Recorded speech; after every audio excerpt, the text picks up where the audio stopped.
welcome back and good morning. It is nice and early here.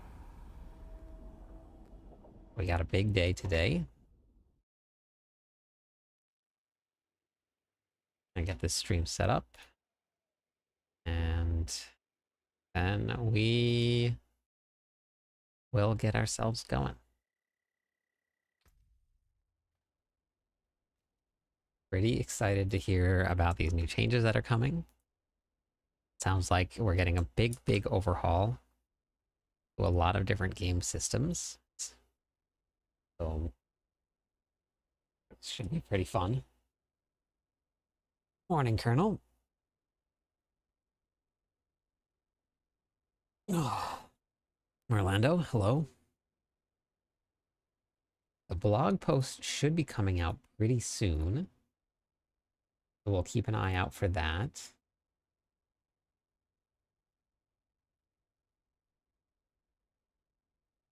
Hey, Diecast. Hey, Thomas. How's it going?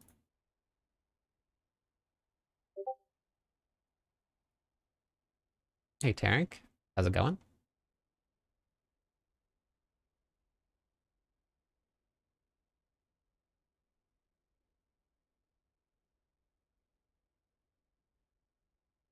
Yeah, we have just over an hour until we get the update. No problem, Merc. Thanks for trying the builds.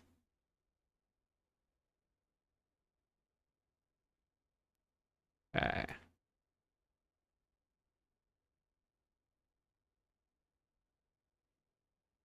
All right, let's see what we got here.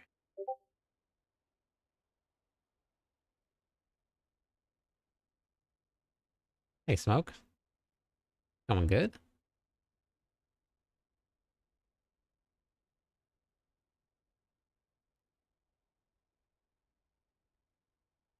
Season 10 ends in December.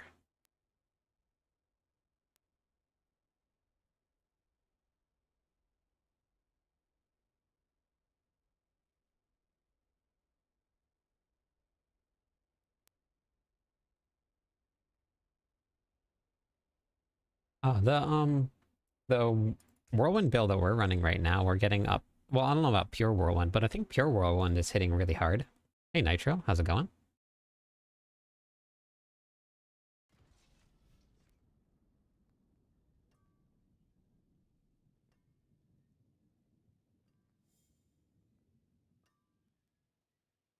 Launched. I just launched Lunging Strike per your build. It's a beast. Thanks for trying the build. Yeah, Skip. It's very late when I normally get on. Yeah. Though the Autocast Dust Devil build, the Whirlwind one, is hitting for probably upwards of about 100 billion. It's this one right here. I mean, my gear's not that great yet, but yep, season 11 will start in December. You can always check to see and the reliquary system right here, it tells you how many days are left in the season. Yeah, but you have to do masterworking diecast. So you have to masterwork and you have to get your glyphs leveled up. Autocast Dust Devil build is the one. Well, there's nothing to record. It's all just audio, Thomas. They don't do any videos anymore for PTR updates. Hey, Savage Randy. Hey, Fluke. Oh, there's no yeah. They made that change not too long ago. I did the first. I hosted the first one. And then Riker's gonna hold the second, or hosting the second one. Okay, so but masterworking being all at 12 diecast doesn't necessarily mean that your masterworking is in a good spot. Yeah, they have a loot explosion on a random chance. I'm running. See, even my masterworking is not the best.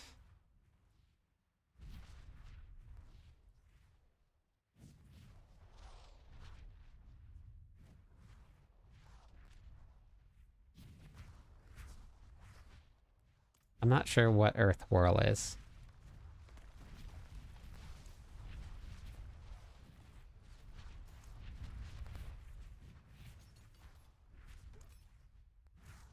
Here seems always hard to get for barbs.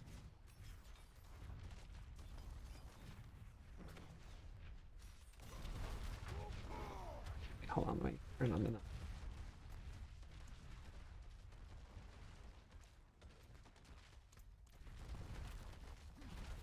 I mean, it's almost the same build as this one here. That one.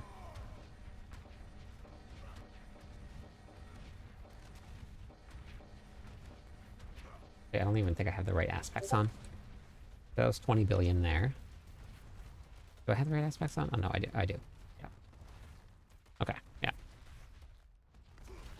Runes can't level up right now.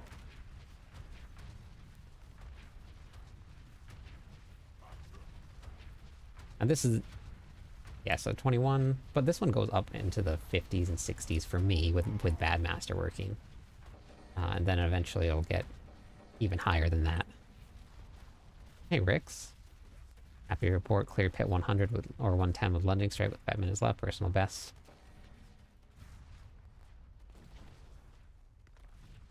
Nice. That's awesome. Congratulations. Undercity and doing bosses is the best way to do it.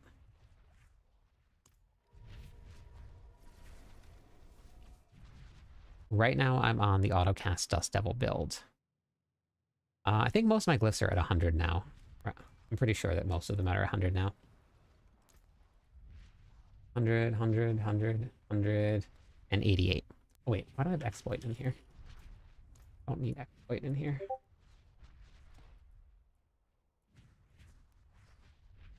Wrath.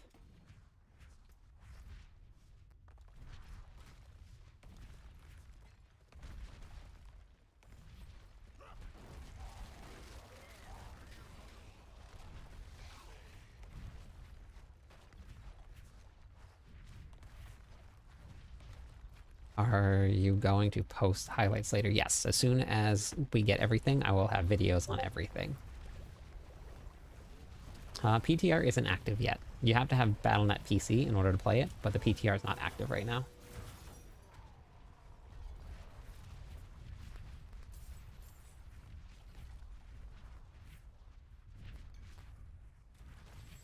So the Earthquake Dust Devil build, or the Earthquake build, is pretty much the exact same build as this one here.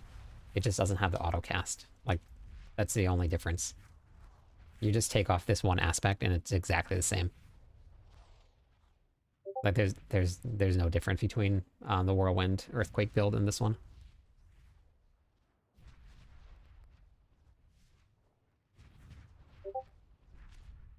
Oh yeah, Doombringer's not great. Hello, my friend. You're losing a ton of damage there. Thank you for the follow. How's it going?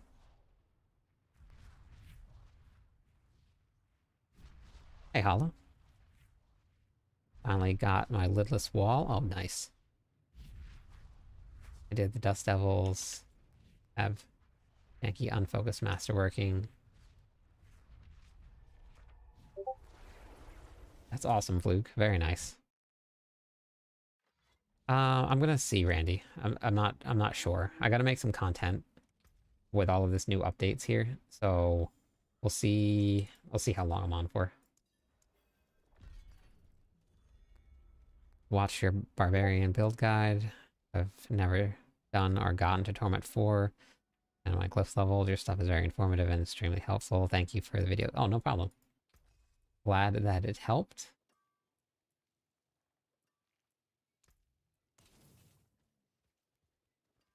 I got to go to sleep for work. Okay, yeah. I'll have some update videos coming up for it.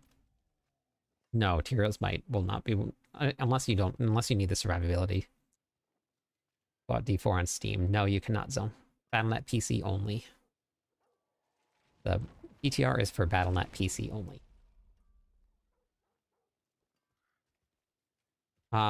Any boss is the best way to farm the Grandfather. Belial has the highest drop rate. Duriel, Andariel, and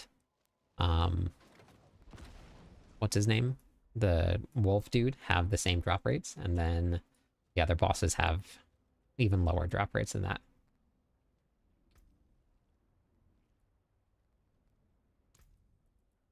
Yeah, it definitely fits into a lot of builds.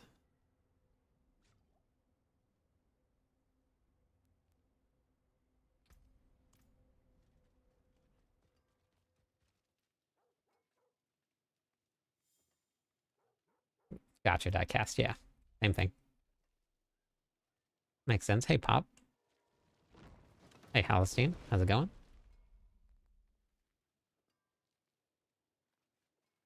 Wait, what about Zir right now?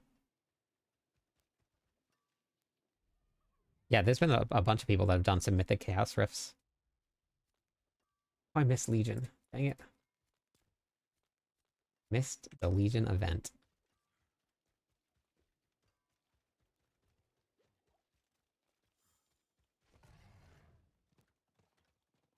Ring was at the council. I think Grandfather was from Hellties. Yeah, there's been a lot of reporting this season of Mythics dropping outside of just bosses, which is very new.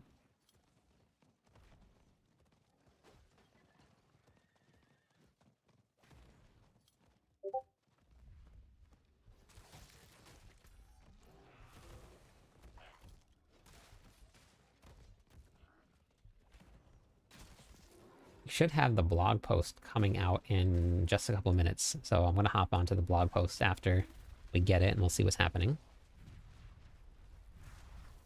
I don't know what my resolution is at. I have whatever max is. Monitor's a 32 inch, 34 inch, something like that.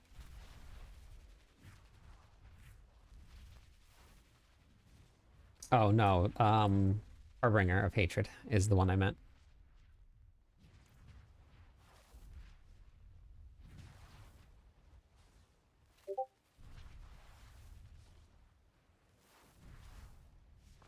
Running the Lunching Strike Frenzy build that you did a week ago. It's a good one. Yeah, the sorks are fun. Gotten Doombringer by gambling on obols. Yeah. Yeah, you can get your mythics from anything. You can gamble on helmets and you can get a sword. Gamble on helmets, you can get a chess piece. The mythics, that is. I am waiting for this blog post to come out. I wonder if Adam's gonna post it or if it's gonna be on the, sure, it's on the Diablo page.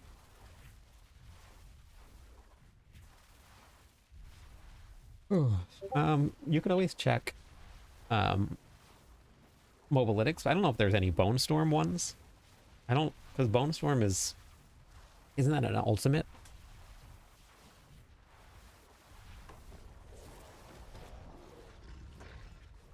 This is my Dust Devil autocast build, Don. You can check out all my builds on Mobalytics. So I have a ton of Barbarian builds. You can check them all out, including some leveling guides if you want to get some leveling guides. I have them.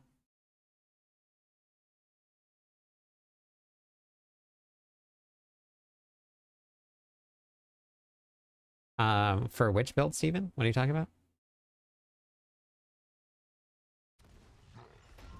We have no idea what's going to happen in Season 11, Shane. We haven't gotten the updates yet. Hey, Friendly Ghost. I'm good. Yeah, I think the Tornado Necro build is an endgame build, not a leveling build.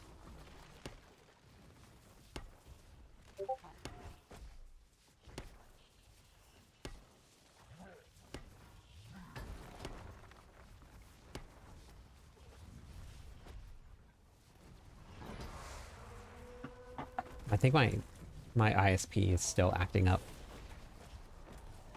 And I don't know why.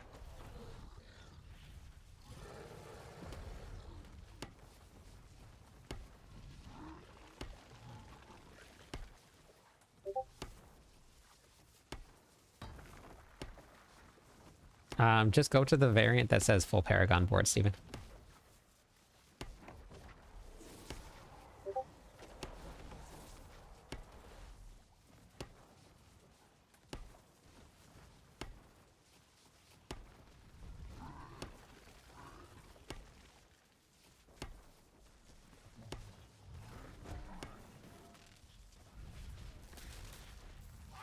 It's at the very end of the variants.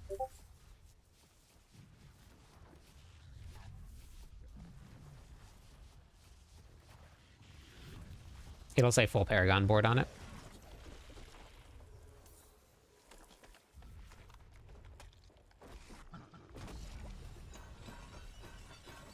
Nothing yet for a blog post.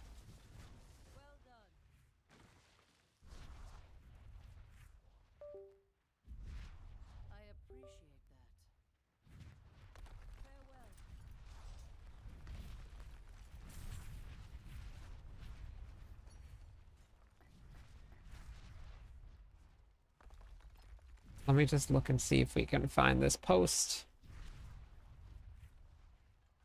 Where? It's supposed to be out now.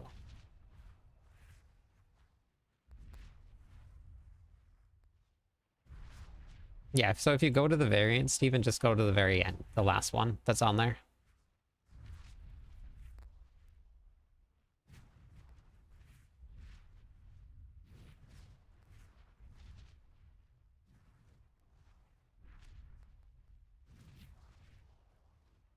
Do we have an update yet?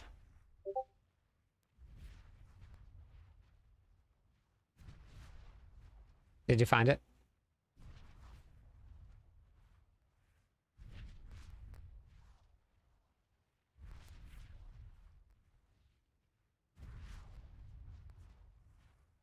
Check.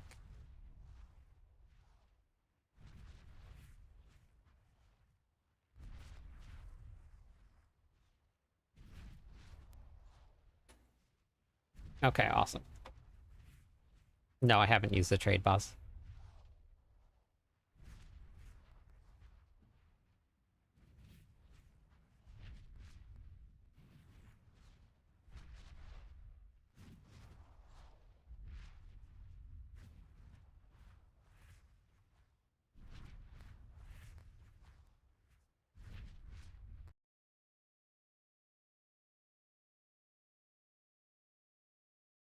Yeah, blog post is up.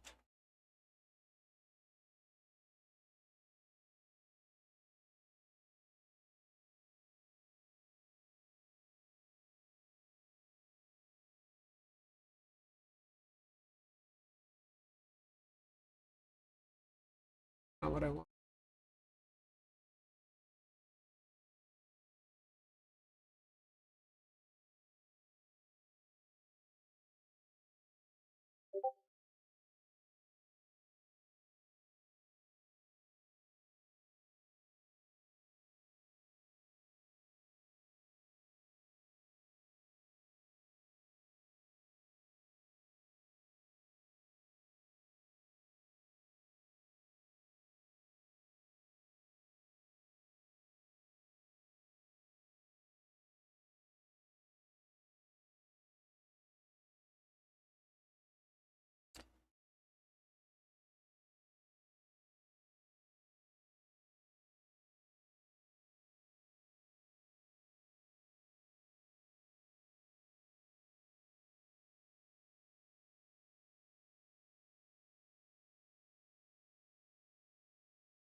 No links are enabled in chat, but I was actually trying to just pull it up on the other PC.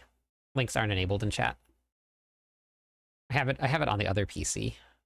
Don't know where do we find it on the website?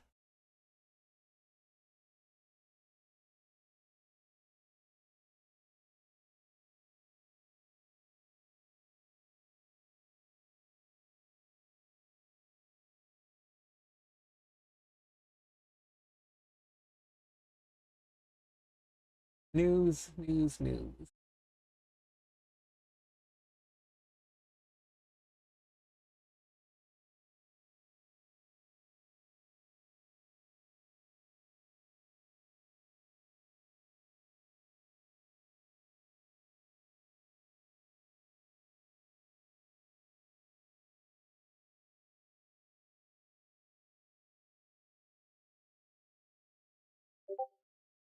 Latest updates. Top article, then click the link to Blog posts. News. Here. Okay. Right there.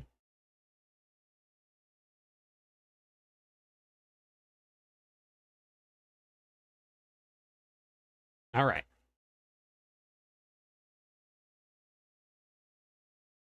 Okay.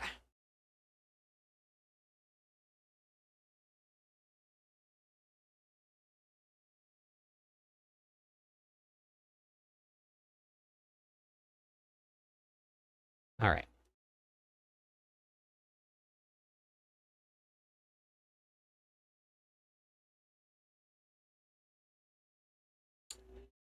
I'm not too sure which build you're in then, Steven. Is there a Blizzard update? They're gonna break some classes? No, they won't break any classes. No. Okay. So here we go. Let's dive into this here. I'm pretty excited. This is, let me blow that up a little bit for everybody to see. All right, here we go. Item journey rework. Temporary and masterworking changes. We are changing the item journey in a big way. Based on community feedback, we are overhauling your item journey through the many difficulty tiers of Diablo 4. Tempering has changed in a few significant ways. Tempering is no longer randomly applied. Masterworking has a more distinct and linear path, leading to far more direct item journey relative to the power you seek. Developer notes tempering and masterworking have been refocused around their more core elements, customization and prestige. Players now always get their desired tempering affixes, and masterworking has a direct path towards perfection.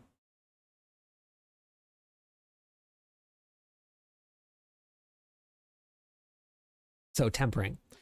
You can now select which affix you want to apply to your item from a tempering recipe. No longer will you have to have it randomly applied. Items can now only have one tempered affix, just one. Tempering charges can be restored indefinitely. So masterworking changes. Masterworking no longer increases your item's affix value. Instead, it improves the quality of an item, which gives a bonus to the base damage, armor, or resistance of the item. Items can be masterworked to a maximum quality threshold of 20. Each time you masterwork an item, it adds a random amount of quality to the item from 2 to 5 levels. Once at maximum quality, you can roll it one last time for a capstone bonus. This capstone bonus upgrades a random non-greater affix on your gear to a greater affix. You can then choose to re-roll the masterworking greater affix without resetting your masterworking quality. Reroll the current masterwork affix will cost Obdicite and Neath Iron. So Neath Iron's actually making a comeback. Interesting. Additionally, we're increasing the amount of base affixes found on non-unique items from 3 to 4. So they're taking away 1 temper, but they're adding in 4 affixes, so we're still going to have 5, so it's going to be the same.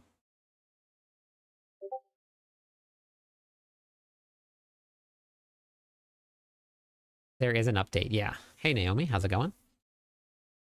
If you're giving more power through customization tempering. We might get a stat crunch a little bit, which is needed, honestly. We do need it. We're hitting way too hard as it is. Yeah. So this is very interesting. Now, everybody thought with the last changes that they made to gear and that we were going to see a stat crunch and we were going to see significantly less damage, and we did not, honestly. They always adjust everything. They always adjust things up and down. Oh, Discord sounds are going off. Let me turn that off real quick. Sorry.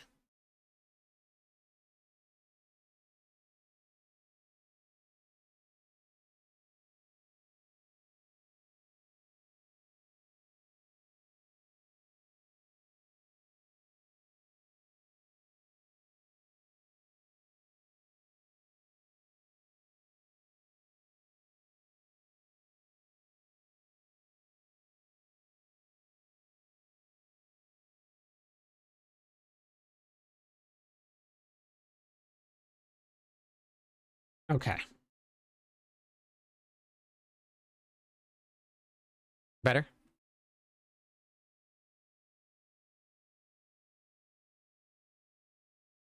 Hey, welcome, Michigan. We're going over some of the updates for the game, but you can check out Mobalytics. Mobalytics is a really great place to find any of the guides, Michigan. Okay, so we have reach untold heights with sanctification. Okay, so sanctification here. This is what the new system is going to look like here. Look at this travesty. Gems in your weapons. Oh my gosh. Wow. Okay, so your deeds in protecting the downtrodden have not gone unnoticed. Wanderers, a fraction of the power from the heights of heaven have become available to your plight in the upcoming season. Okay. So, sanctification is your opportunity to take the ascendant power of the angels and imbue it into your items. Look at this.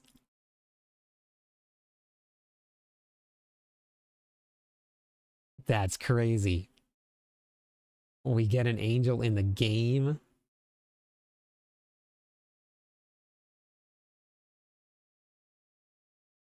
Okay, so what this is, sanctification is the opportunity. Sanctifying your items has a chance to apply a bonus legendary power. A bonus legendary power? That's crazy. Improve an affix into a greater affix. Nice. Add a bonus affix from a pool of specialized sanctification affixes. Replace an existing affix with a random sanctification affix. Make your items indestructible, preventing them from losing any durability. Sanctifying your items, make it unmodifiable, ending the item's journey. This should be the last upgrade you make for your item. This is pretty cool. I'll deal with some build stuff after this is done. We're going to go over the patch notes and stuff. So if you guys got questions for builds and stuff, we'll go over it after all of that.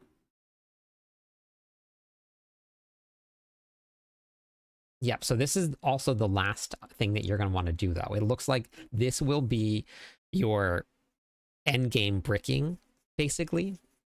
So, so you get a whole bunch of different things. So, and this is probably going to be the seasonal mechanic, is what it sounds like, because they said that in the upcoming season.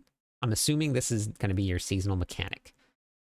You get a chance to get all of this stuff done. So it's an item journey instead of like having powers, maybe. So there are a couple different ways to attain celestial improvement. In pre-torment difficulties, after defeating a lesser evil within one of the game modes they've taken over, such as Helltides, or you'll have a chance to sanctify an item. Thank you, Conan, for the 6 months in a row.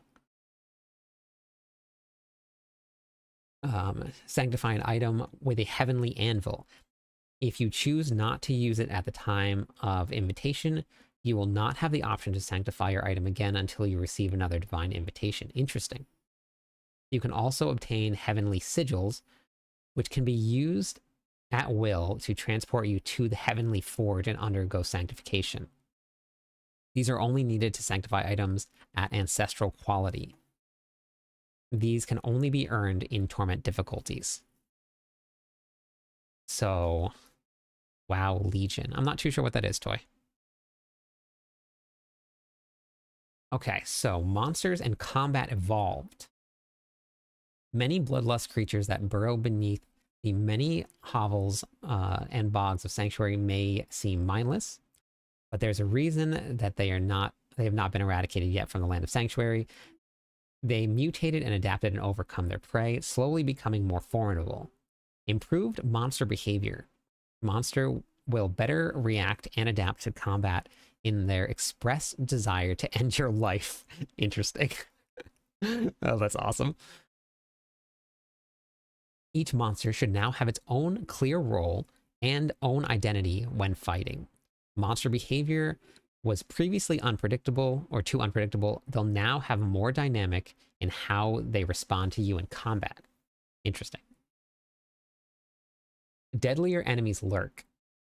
Expect your defenses to be regularly tested by enemies. You'll more regularly be dealt damage from these intelligent packs. Monster affixes will also be more powerful, making them more necessary to deal with before moving on to other less important enemies. Okay, interesting.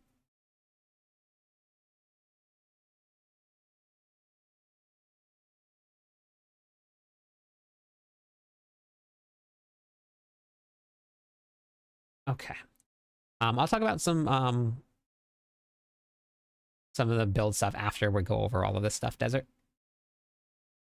So monster packs will also group up less, making them harder to take out in one fell swoop. Their tactics have improved, so should yours. Champion enemy rarity has been reworked to form champion packs. I wonder what that means. Hey, Dime.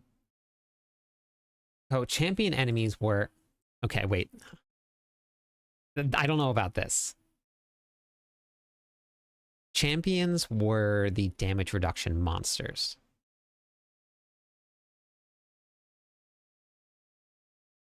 I'm hoping we don't get a whole entire damage reduction pack.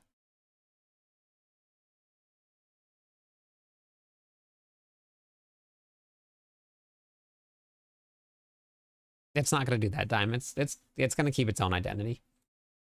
So elite enemies updates. There are now 20 plus new monster affixes to learn and conquer. Elites now spawn with minions that inherit some of their affixes. Interesting. We've updated enemy affixes to be more engaging, reduced overlap in their design, and made some visual clarity improvements. These changes apply to all monsters across Sanctuary. Take care the next time you encounter what you will think will be a familiar pack of foes. So they've updated all of them. System updates. Defense, health, renown. The PTR is your first look at the upcoming changes to the way you defend, use potions, and how renown is changing across both the seasonal and eternal realms. Cool. Defenses overhaul. Introducing toughness. In an effort to better equalize effective health across classes and builds, we're making several changes to the way effective health interacts with damage reduction and how those individual stats are calculated. Our goal is to properly test you defensively as you climb through difficulty tiers, putting more emphasis on gearing your builds towards survivability. Okay. Armor and resistances will both become rating systems now, with diminishing returns at higher values. Okay. Armor now reduces all damage taken, both physical and non-physical. That's cool. We're introducing new types of damage resistances. Physical damage, okay. Armor and resistance penalties per torment tiers have been removed. Interesting. Okay. Skills and Paragon nodes are being reworked with these changes in mind. Paragon nodes and skills that provide various forms of damage reduction now grant multiplicative bonuses to your armor and your resistances. To help you understand your defenses better, we're adding in a stat called toughness that will represent the total amount of raw damage of each type that you can take after considering all damage mitigation sources. Toughness is displayed under your character stats beneath attack power. They still have attack power, and they need to remove it. Hey, Raz. I think we can stack it, I think. Okay, the toughness value summarizes average defense against each damage type. Hovering over this value will give you a detailed view of how effective your defenses are against specific types of damage. I'm not too sure. I don't know. Healing. Oh boy. Oh boy. Okay. Oh, interesting. Okay. All right. I'm excited for this one here. Okay. Potions are changing significantly to make their use more impactful and tactical. These changes go in tandem with the renown changes next. So keep that in mind when reading these changes. Okay, so we got to read through both. Base potion capacity has been reduced to 4, regardless of the previous renown progress. You have 4 potions, that's it now. Potion healing is now an instant percentage-based heal. Okay. Using a potion will heal you for 35% of your total life immediately on use. Okay, interesting. In addition to the potions you pick up, you will slowly regenerate a potion every 30 seconds. That's cool. So you can do that. Wait, the PTR is in 5 days. I missed that. Really? I haven't even got to look anywhere else other than here. Life on hit has been improved to re-add as potential affixes. Okay. Still don't know if that's going to be good enough, though. But we'll have to see.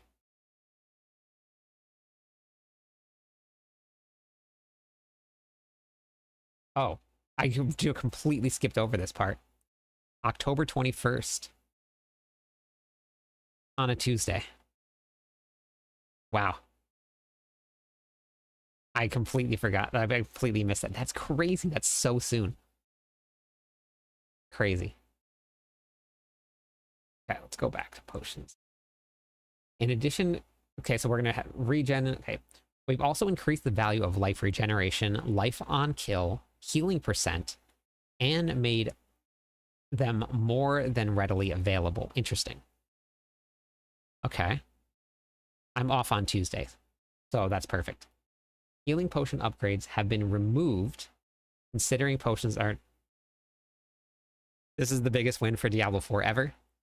Healing potion upgrades have been removed. The game is saved. I no longer have to worry at all, ever again. my dreams have been achieved.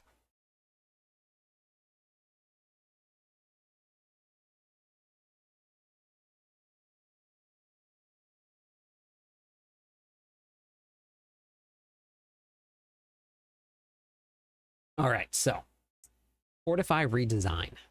Here we go.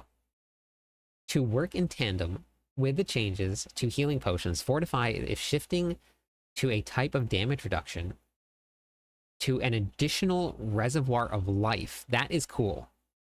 That drains to heal you over time. I like this.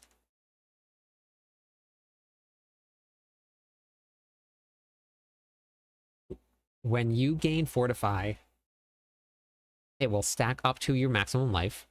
When you have fortify under your maximum life, you will heal for a percentage of your maximum life per second in exchange for an equal amount of fortify. You will be considered fortified as long as you have any amount of fortify, so that's cool too. What seems a bit harsh, Naomi?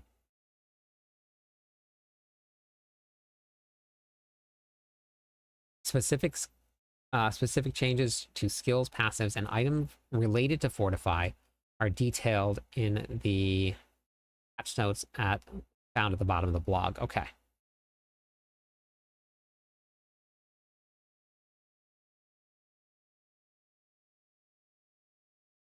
All right, so here we go. Beat back the lesser evil. The lesser evil have been patient in their plans, waiting for the right time to find sanctuary unaware and right for the taking.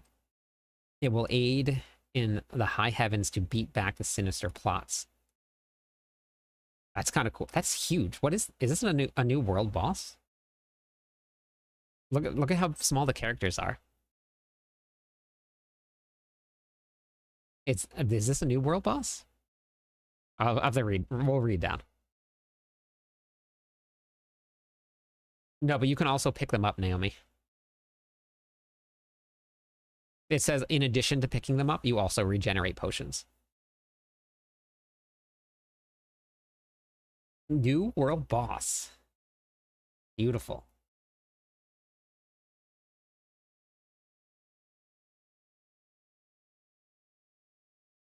Sanctuary invaded.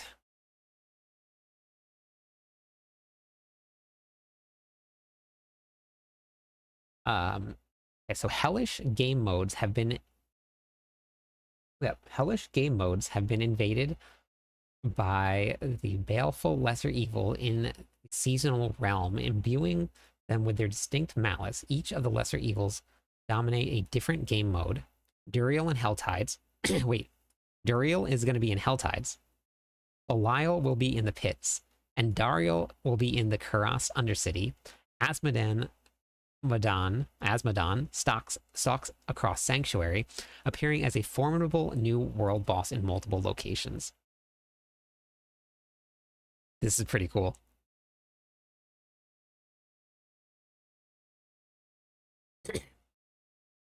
In addition to appearing as one of the new world bosses that can appear in an area just south of Zarbinzet, Asmodon can be summoned as well. You'll need 3 summoning altars to call Asmodon forth. Each summoning altar can invoke Asmodon with powers from the other 3 lesser evils.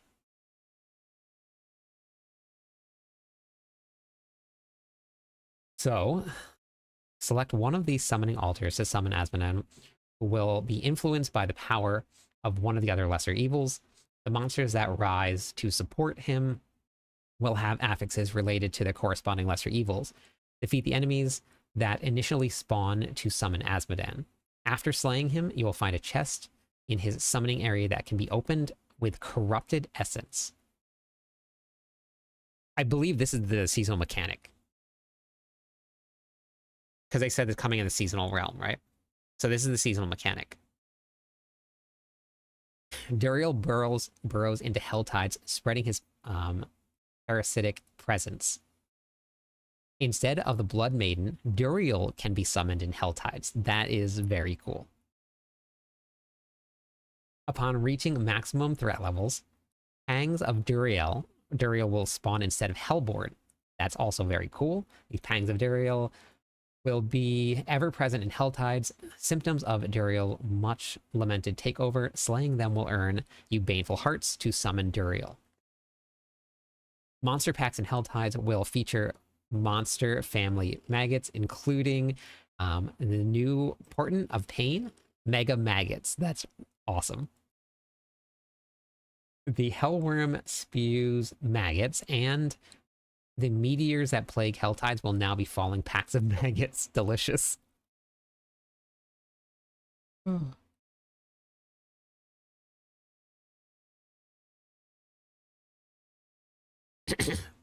Okay. So here's Duriel getting summoned in Helltides. Very cool.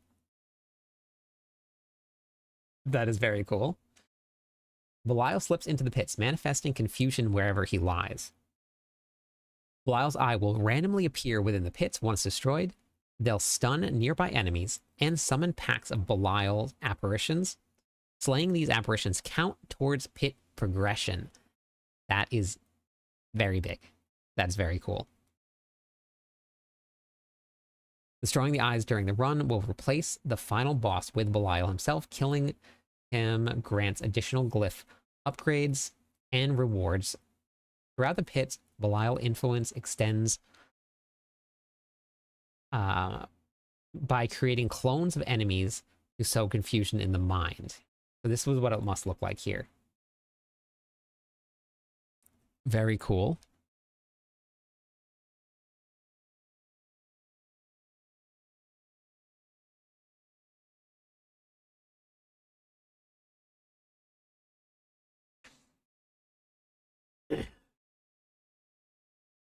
Okay, so Andariel burns in the Undercity Karas.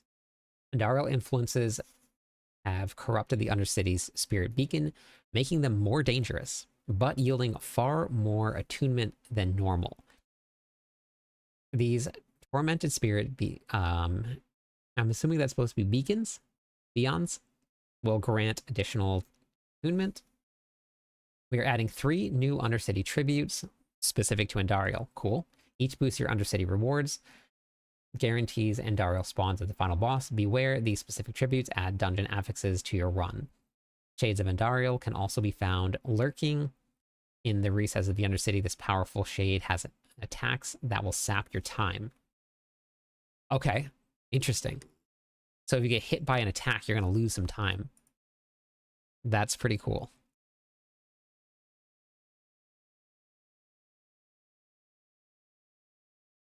What do you mean? For which one, Dino? Things look very interesting. Also, this is all looking really great. For all of the, oh, we're just going to get more powers and we're just going to get something colored in Helltides, that's not what's happening. We're getting some different stuff. Additionally, enemies within the Undercity can be imbued. Oh, wait, hold on. Sorry, here it is. Andariel can also appear as a final boss in Undercity who, upon defeat, will grant increased rewards. Additionally, enemies within the Undercity can be imbued with Wailing Spirits, which launch attacks that hone in on your location. Killing enemies with their respective lesser evil, purified or corrupted gifts grants divine favor, which levels your divine gifts and use to progress through the seasonal reputation board. Okay. So killing lesser evils, or killing enemies with their respective lesser evil, purified or okay. So it seems like Helltides, Undercity, and World Boss will get you some divine favor. Here is your divine favor. So we are going to get powers. So they are coming. And they're called divine gifts. That's cool. Okay, so the subtraction of the time. I'm not too sure, Desert.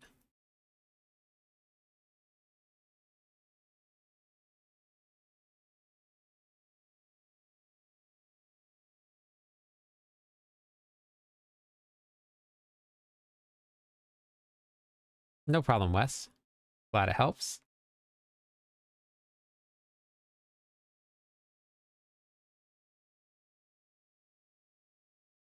Chaos powers will be gone at the end of the season.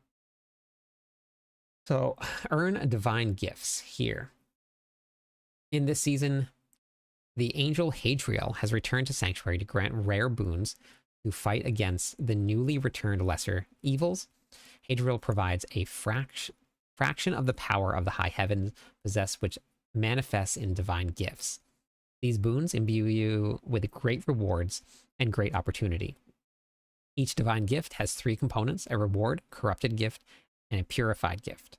Within the divine gifts panel within your inventory, divine gifts can be slotted in the interior to activate the purified gifts, or the exterior to activate the corrupted gifts. Okay. I already missed Mana Shield. I know.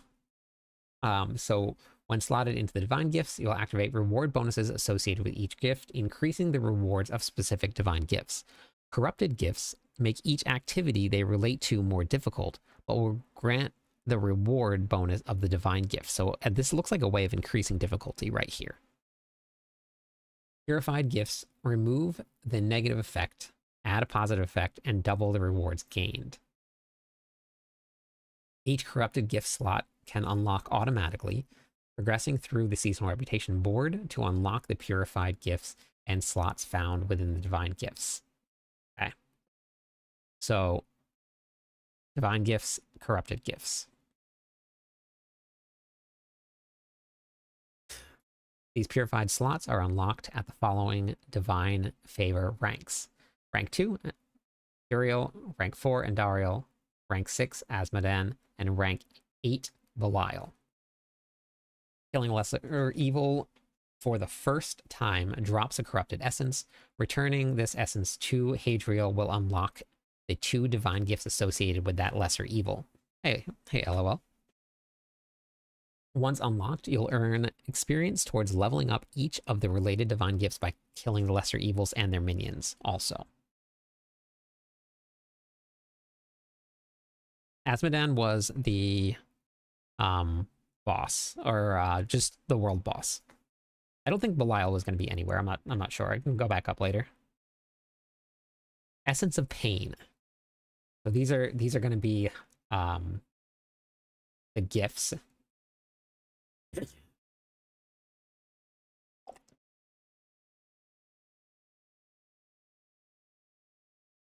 So the rewards for this: Pangs of Duriel can drop socketables in Helltides.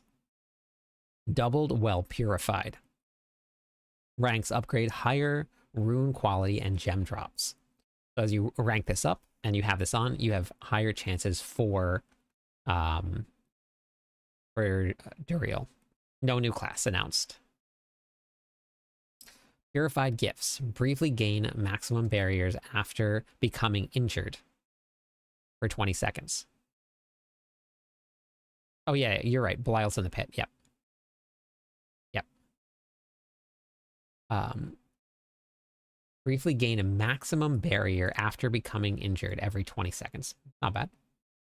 Corrupted Gift. Pangs of Duriel ambush you more often and have a 100% chance to shatter your barrier or fortify life with their attacks. Interesting. Earned by battling Duriel and Helltides. Essence of Squalor. Rewards. Maggots in Helltides can drop essence globes.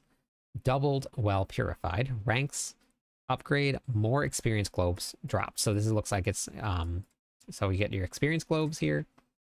Purified Gifts. Refill your healing potions every 20 seconds. Corrupted Gifts.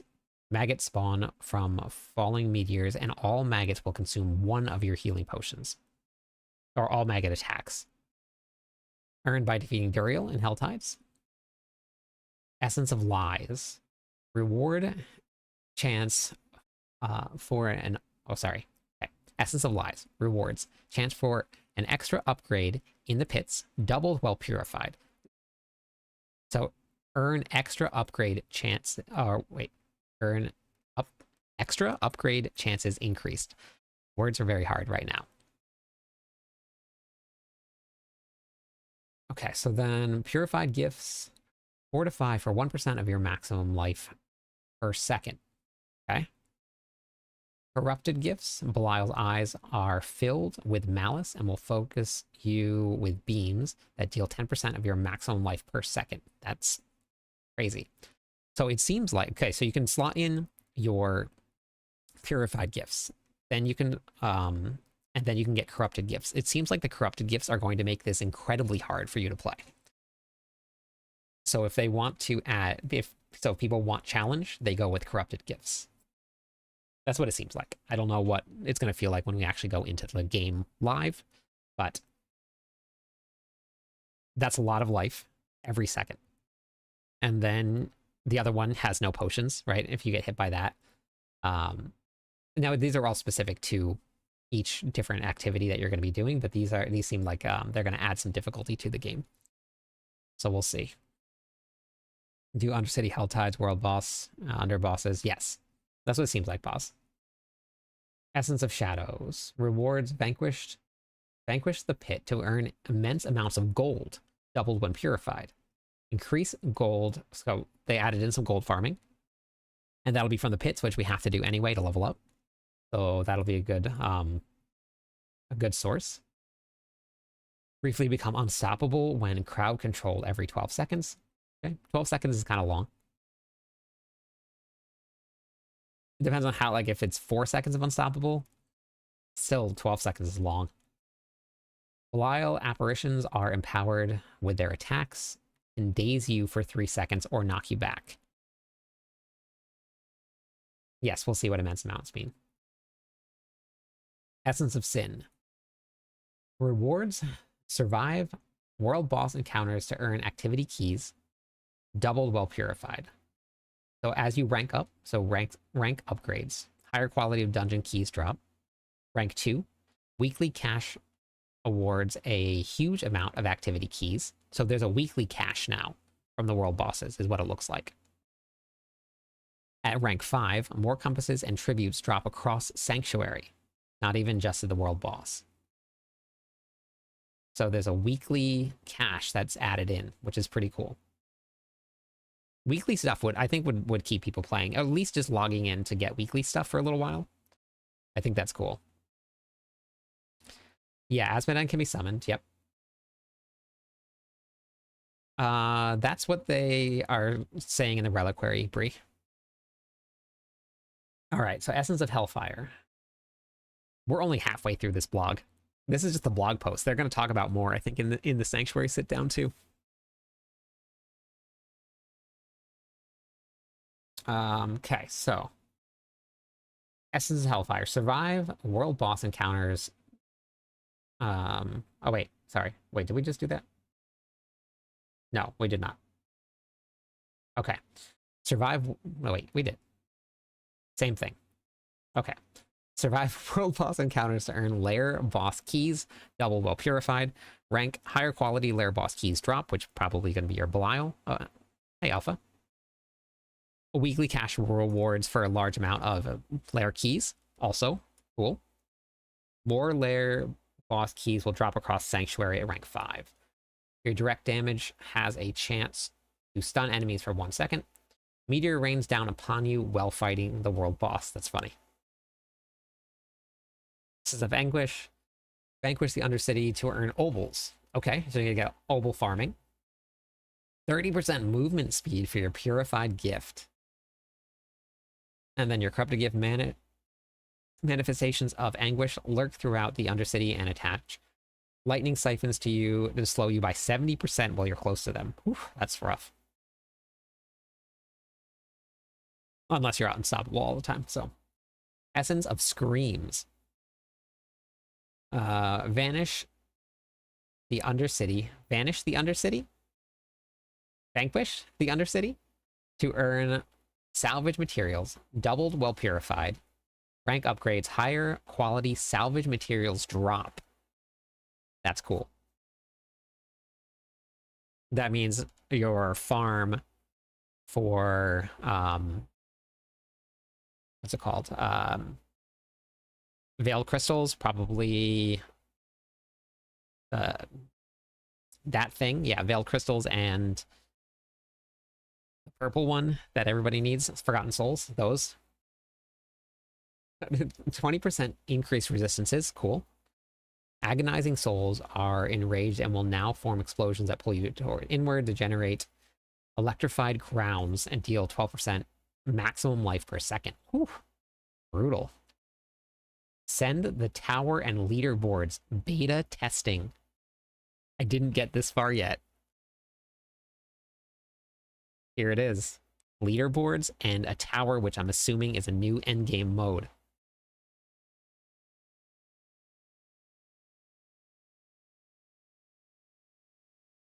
A new challenge arrives to test the mettle of the most battle-hardened warriors in Sanctuary. The tower is a multi-stage time dungeon that is meant to only be bested by the most elite wanderers. Well, the pit descends you to the greatest depths of the galvanizing strength.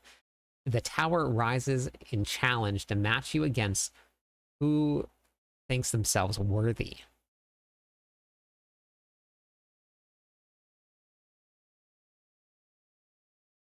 Earliest PTR ever, probably because it's the biggest changes that they've had going into a PTR. Our plan is to update the tower and leaderboards for multi-seasons to come. This introduction of the tower should be considered the first iteration of the game mode.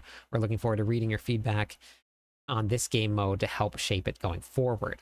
So I'm assuming this is why that they're doing the PTR so early. They want to be able to make as much changes as they can and give themselves enough time. Tower was distinctly built with new monsters, with the new combat changes in mind. Become an expert at outwitting the new tactics of these foes to gain the upper hand of the tower. Unlock tower through the obelisk in Karagar, so that's the same from where you can run a tower at any difficulty level unlocked for the pits. Okay. You have 10 minutes from exiting and starting and to complete the entire dungeon. Wait. 10 minutes from exiting the starting circle. Okay. So it's shorter.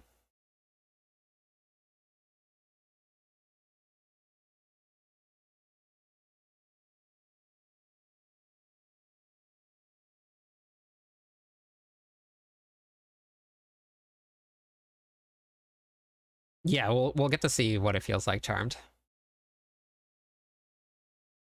Okay, so 10 minutes is actually a really great change. 15 minutes in the pits is so long. This would actually be a really great change here. Here's how to master the tower. Fight through multiple floors, each with randomized tile set and monsters family. Okay, so it's going to be randomized tile sets and monster family. Earn progression by killing monsters and collecting orbs. The more experienced monsters provide upon death, the more score they will provide. During your run, pylons will appear after destroying towers found throughout the level. You are guaranteed to see 4 pylons across your tower run. Use these to tactically empower you for a short duration. The first 3 pylons will appear in a random order, while still guaranteeing each of the 3 options will appear at least once. But the 4th pylon will be a random repeat of one of the prior shrines. You can also collect orbs to earn progress through the tower. These drops from killing elite monsters, champions, or goblins. Fun. When enough progress has been made, a random tower boss will spawn. Defeat them before the timer ends to complete the run and mark your spot in the leaderboard. So this is what the leaderboards are going to look like right here.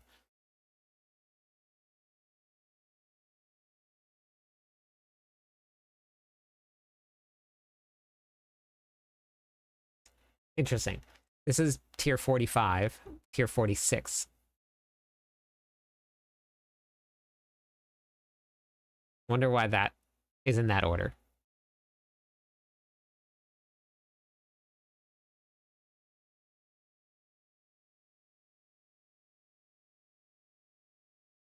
Okay, here we go. We have 11 minutes left. With the arrival of the tower, the leaderboards have made their triumphant return to Diablo 4.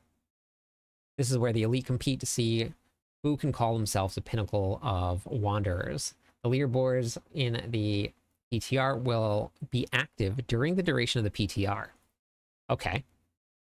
Upon completing the tower run, you will see the tower tier you complete and your final time. You can visit the Artificer Obelisk in Karagar to see where you place in leaderboards or in the collection menu. Okay, so you can bring it up if you don't have to go there. We have plans for leaderboards following Season 11 launch. While this PTR will be more focused on introducing the overall functionality, expect more details around the timelines and testing schedule for both tower leaderboards, or for both the tower and leaderboards closer to the launch of Season 11. So we're going to get some more updates. If you opt out of cross-server platform play, you'll have limited access to the leaderboards. Additionally, there will be 2 entirely separate entries of leaderboards split by both hardcore and normal. Leaderboards will be organized by the following categories: all solo classes, parties of 2, 3, and 4. Additional entries on the leaderboards will display the following: rank, player name, tier completed, time, and date. You can also filter by results, all platforms, or PC only. Hardcore, normal, friends, and clan.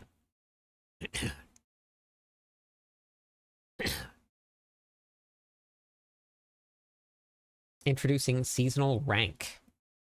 Okay, interesting. The seasonal journey is now shifting to a more challenging version, stocked with even greater rewards, seasonal ranks. Each rank now requires you to complete a capstone dungeon before progressing to the next rank. Similar to previous capstone dungeons, these can be attempted before the recommended level and difficulty. Okay. Interesting. I love the capstone dungeons when we were leveling, but I'm not sure how this is going to be implemented. Renown is changing in a big way on the seasonal realm and is being removed in exchange for a season rank system, completing optional objectives with a season rank to earn skill points, smoldering ashes, and cosmetics.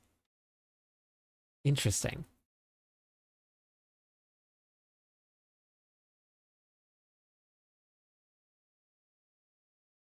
Okay. Renown changes in the seasonal realm. Your renown will now only stand permanently in the eternal realm, okay? Within the seasonal realm, as long as this is not a terrible grind, then that's okay. If this is anything like it is right now, this is going to be terrible, but we'll see. Within the seasonal realm, you can still earn additional benefits associated with the former renown system based on your progress. In the season ranking system, seasonal rank rewards additional skill points at rank 1, 2, 3. Season ranks award additional paragon points at 3, 4, 5, and 6. Extra potion capacities have been removed from the renown track in the eternal realm and replaced with different bonuses. Altars of Lilith, Tendons of Akarat will still grant some experience and minor rewards rather than permanent stats and powers. Hopefully we don't have to do all of the altars over again. That would be really bad. Hopefully we don't have to do that over again.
Yeah, Venom. Yep. Wait, where? Let's see, where in the? Oh wait, Sanctuary sit down right here. Okay.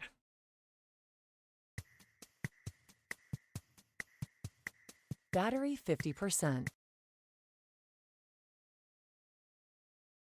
Okay.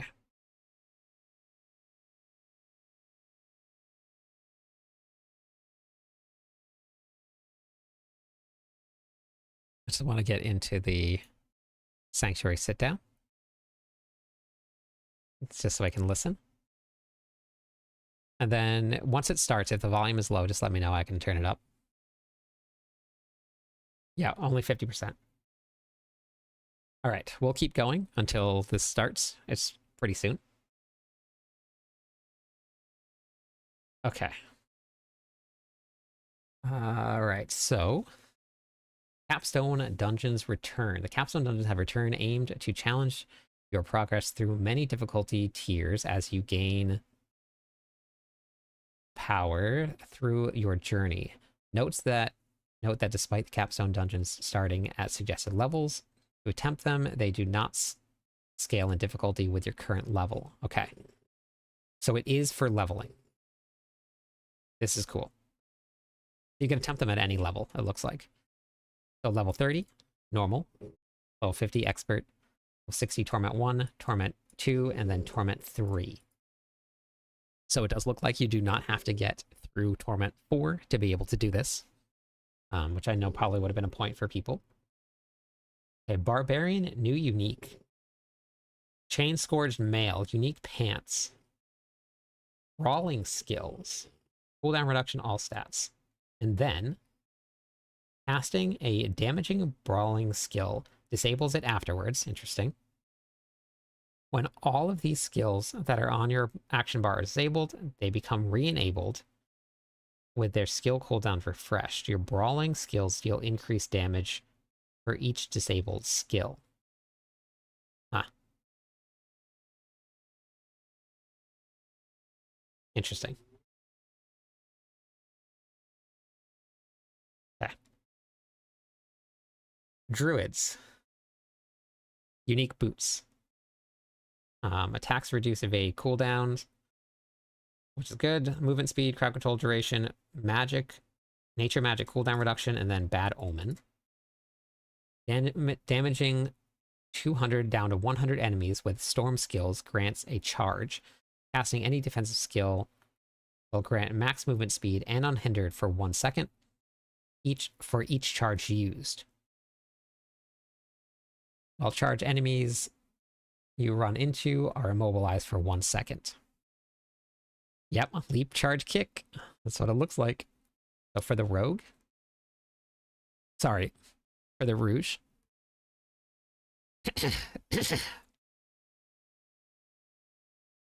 Yeah, Veets, they changed around it completely. Thank you for the follow. Welcome in. For the rouges, not the rogues, they're rouges. They were getting new pants. Critical strike chance, movement speed, dance of knives. Okay, so getting some dance of knives pants. Dance of knives drop knives from enemies hit. Picking them up grants you 1 charge. Increase your dance of knives damage up to 20% for 6 seconds. That's so up to 60% as you pick up knives. Got a new one-handed mace for necromancers. That's going to give you a chance for golem to hit twice. They're making a golem build. You raise 3 smaller golems that each deal up to 60% of the normal damage and increase attack speed. Your golem respawns 50% faster.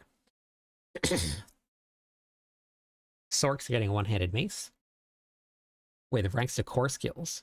For each defensive skill not on your action bar, you deal 40% increased damage and gain its associated enchantment effect. That seems really strong.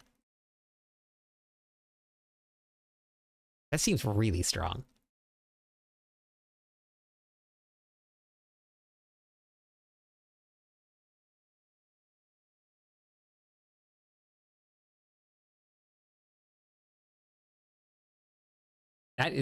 That's crazy.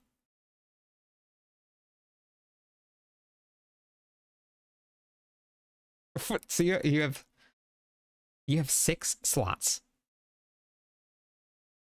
So we have 360% increased damage if you run no defensive skills. And you'll gain an enchantment effect for each of those.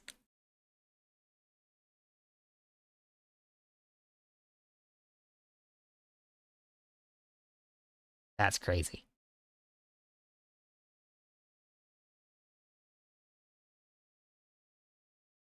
Colonel, do you have a link to, or Charmed have a link to that you can link in chat?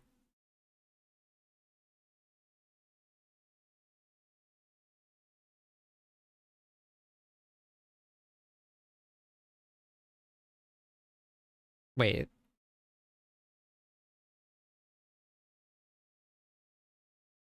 Oh, wait, sorry. 240% increased damage. Sorry. 6 times 4. Sorry, my bad. Math is not good. Math is not good.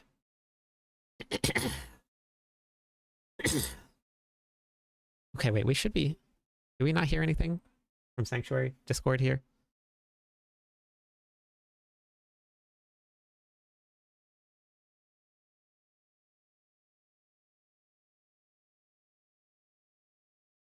I don't hear anything.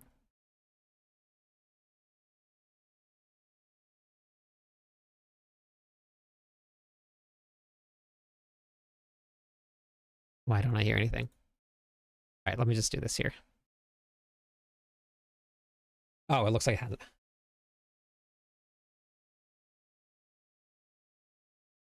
Looks like it hasn't started yet.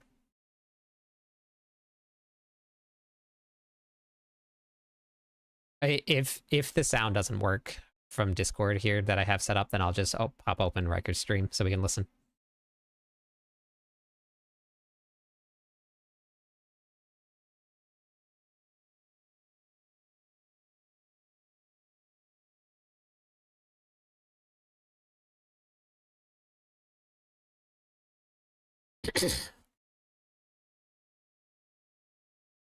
Yeah, Veets, me too.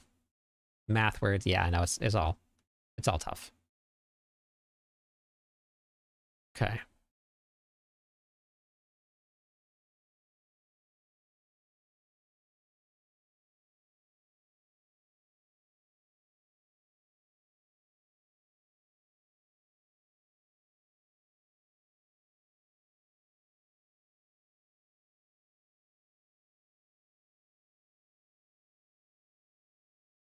All right, I'm not hearing anything. I'm just gonna. Well, hey everybody, my name is Owen Leach. I'm the seasons lead on season 11, and I'm also the lead encounter designer on Diablo 4. Hey guys, I'm Aislinn Hall. I'm a systems designer on Diablo 4, working specifically on the final design team. Oh, You guys interesting. want this to be louder? On seasons. Probably, yeah. Here, this is as loud as I can get it. Hey everybody, I'm Art Peshkov. I'm the lead systems designer on Diablo 4. And if anyone finds Art Peshkov's name familiar, guys, my please D3 stop doing players blurbs. at, We're going to permanently because disable the blurbs on this Eye channel of forever. Peshkov monk item that was named after you. You've been on Team 3 quite a while, haven't you? Yeah, I have. Oh wow. Way back, way back. All right, folks, and right after this video finishes, you can go ask your questions to these three individuals. They'll be on the Sanctuary Discord, again, to answer any follow-up questions as soon as this is no longer live. And So I don't know right how now, to folks, turn you'll be off farming blurbs. I don't have time to look Twitch into it. Please until stop.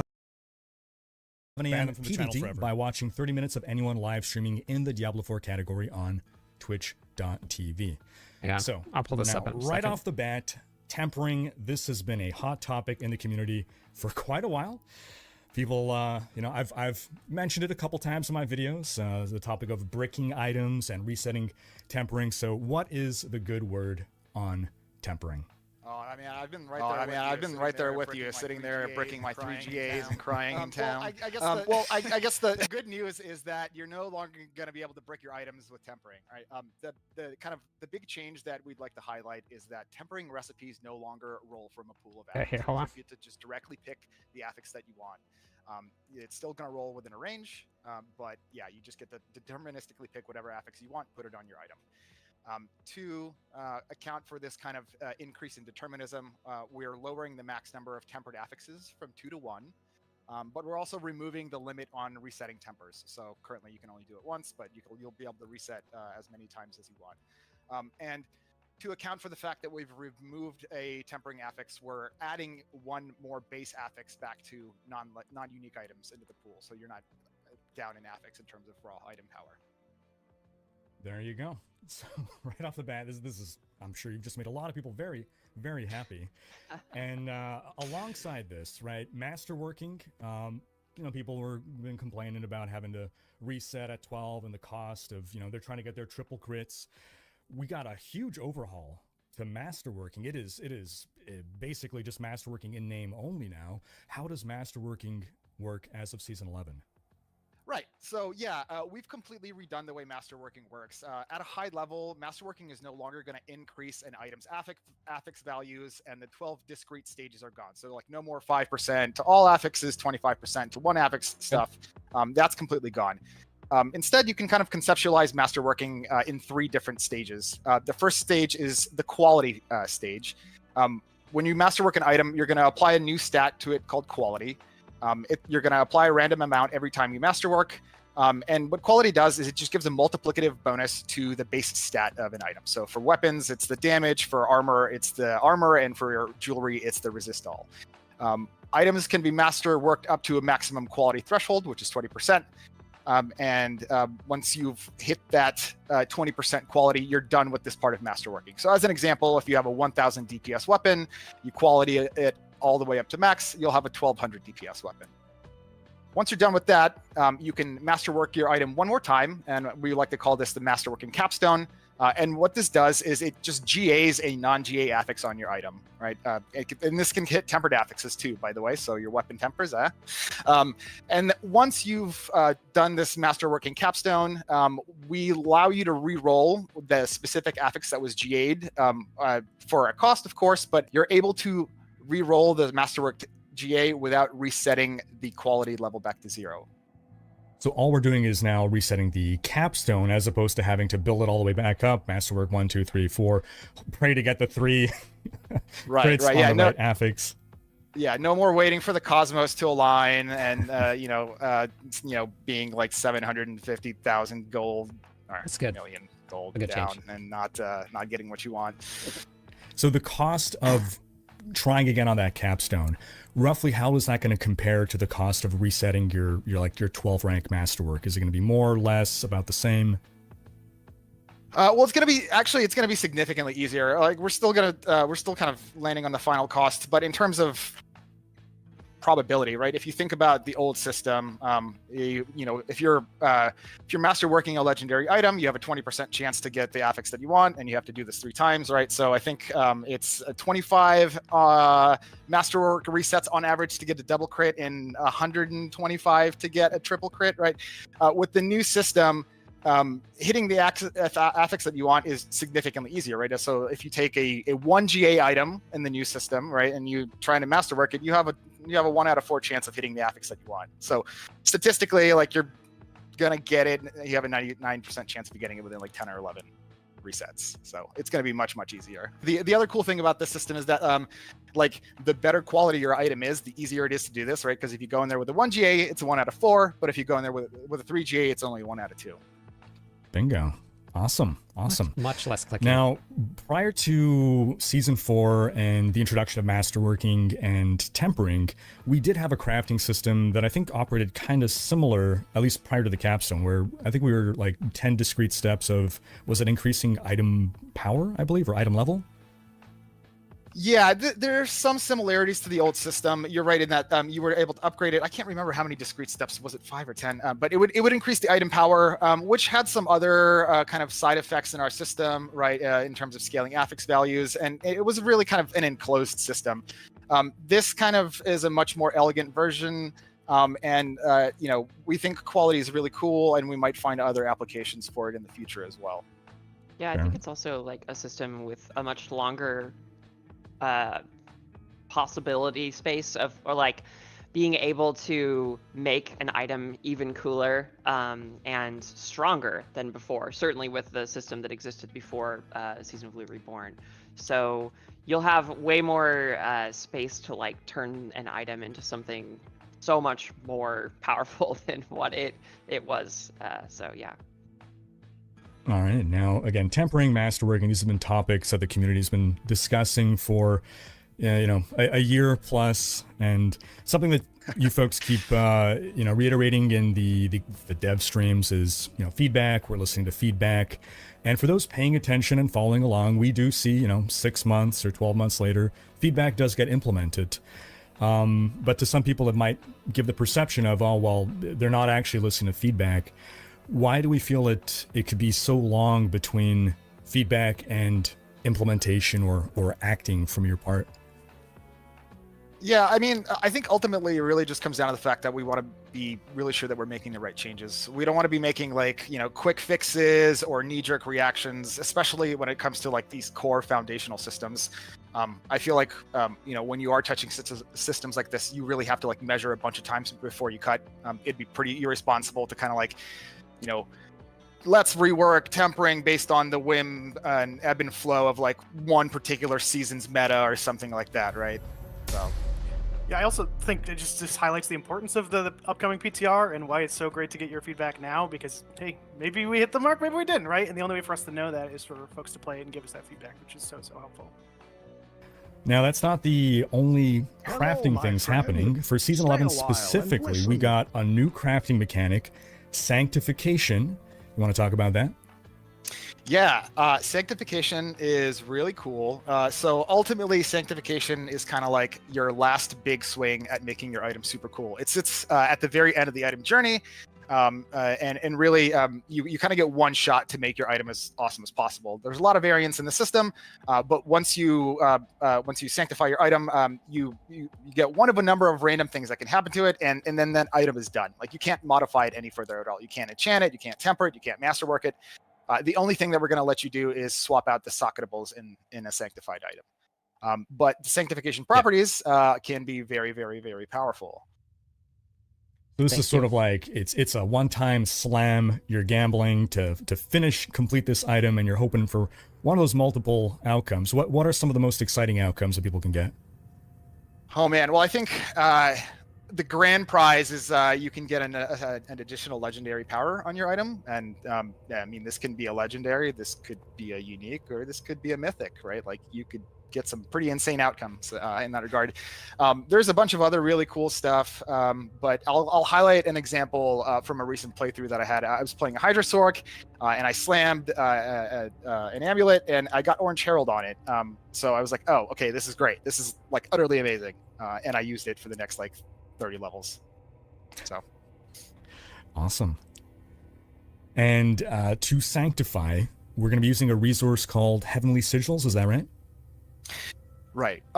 So Heavenly Sigils are used to sanctify endgame items, as I Power 750s and Ancestrals. Pre-Torment, there will be a slightly different loop where you earn a chance to sanctify your items when you complete activities. But once you're in Torment, you'll earn these sigils, which you will be able to kind of bank up and use whenever you want to sanctify stuff whenever you want.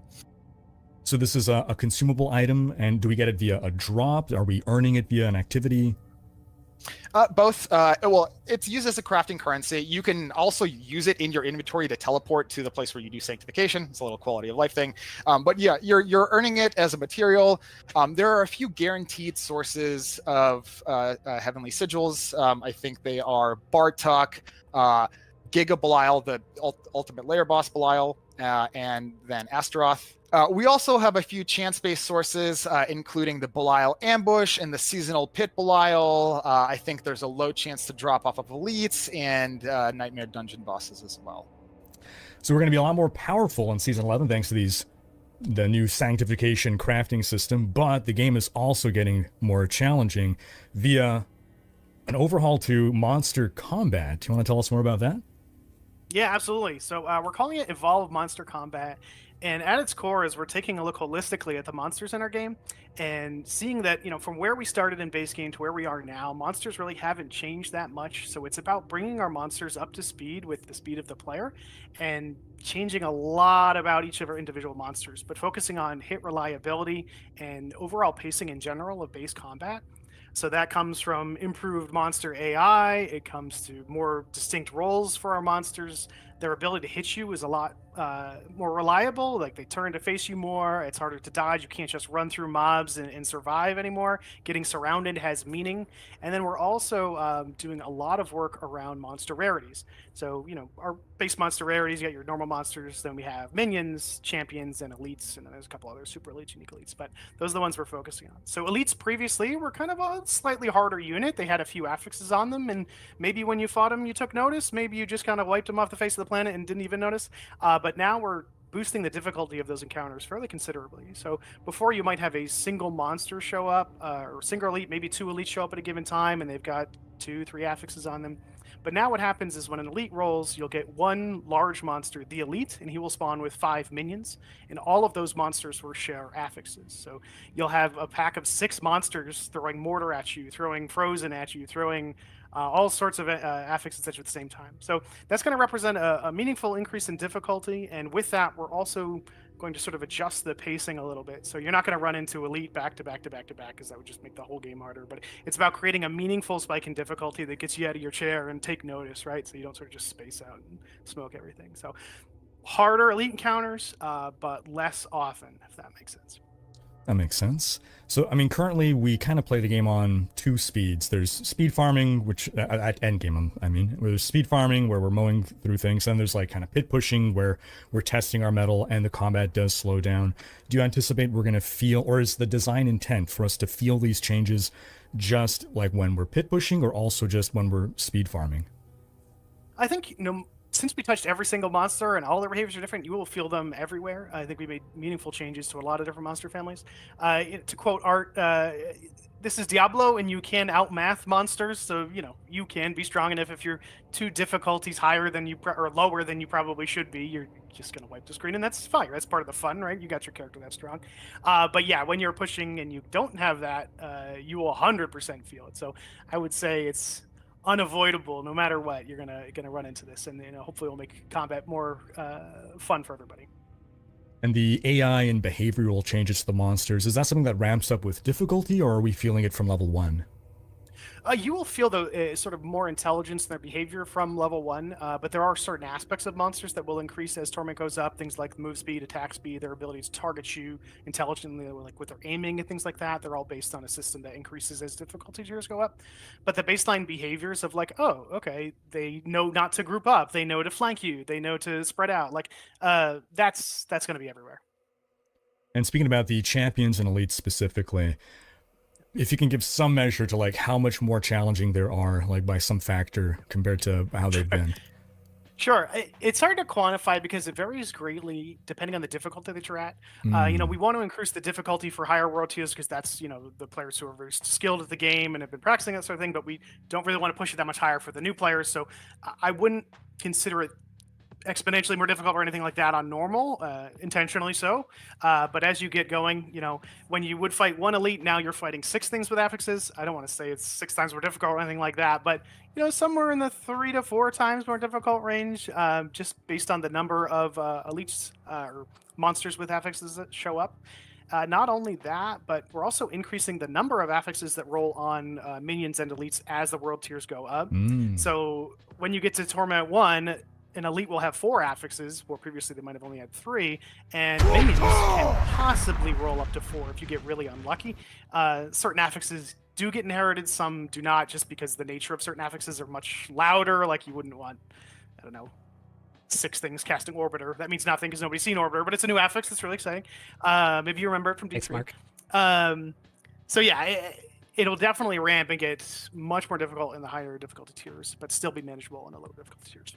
Yeah, so I think the difficulty of any individual group of elites you run across is going to vary depending on the combinatorics of what your build is exceptionally good at dealing with and what they roll. And, sometimes you're probably going to come across a group and they're going to have a combination that just destroys you. And you're going to be super surprised, or, maybe you won't. Maybe you've seen it before and you're ready for it.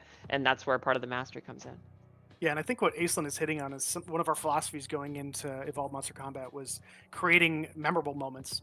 So I was playing through Season 11 the other day, just testing out the PTR build, and I was running through Helltide, and I turned the corner, and there was an elite giant maggot who's a new monster in Season 11, and he had 5 giant maggot minions, and they just beat the bejesus out of me. So I was just getting my ass kicked, and I'm like, no, F this, I'm out. And I start running, and then Vortex, one of the elite affixes, just sucked me right back into him. And I'm like, oh my God. And like that, it's funny. It's this small moment, but it was like so memorable to me. And I was like, I got on chat and just bragged to the designers about how great a job they did making that, and it was just a really cool thing. So that's what we're kind of hoping for folks, is to create, with all these crazy random elements that can roll, sometimes you're going to get one that's like, holy crap, that just happened. And I think that's part of the fun of it. I think one of the key takeaways here is that this is an increase in difficulty that is not just bigger numbers. It's not that they deal more damage, they have more life. It is the affixes, it is the AI. You've name dropped a couple new affixes. How many new monster affixes roughly are we getting?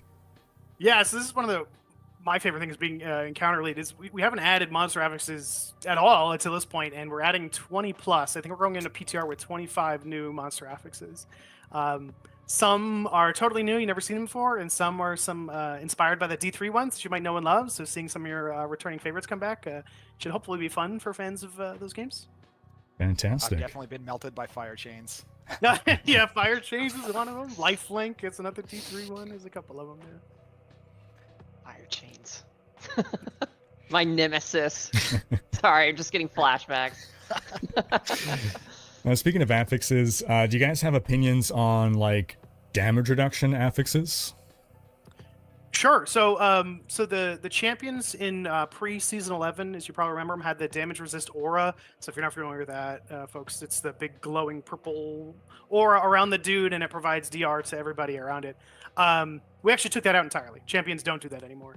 And we'll talk about what they are now, and then I'll talk about why we took it out. So what they are now is they will spawn in packs. So you'll get packs of champions, either 3 or 5, and they will have their own monster affixes as well. So they'll pull from that same pool that elites pull from, except they'll also have affixes that are specific to champions. Lifelink is one. Again, that's a D3 one if you remember. Fire Chains is one. We have one called Vengeance, where if you kill one member, the rest gets stronger. So they'll have their own unique behaviors, and they'll fill their own unique combat role. They're gonna probably be equally difficult to elites. That's sort of our target. It'll just be a different flavor of combat. So instead of like a single targeting thing or managing a group, it's just now it's group dynamic stuff. So why? So now to the previous part. Why? How do I feel about damage resist? We took it out. We took it out specifically because the champion aura was fundamentally a single targeting check, and that's not how most people play Diablo. We don't often do single target builds. A lot of people just dump a bunch of AoEs. So when you're just dumping a bunch of AoEs, that doesn't actually create any sort of meaningful combat. It doesn't change up your behavior in any way. It's just this fight lasts slightly longer, and that's not something that we find value in, right? So we'd rather have you be challenged in a fun and engaging way of things you need to dodge or whatever. But that's kind of why we took it out, and I don't know many people will miss it. No. Awesome. Great to hear. Great to hear.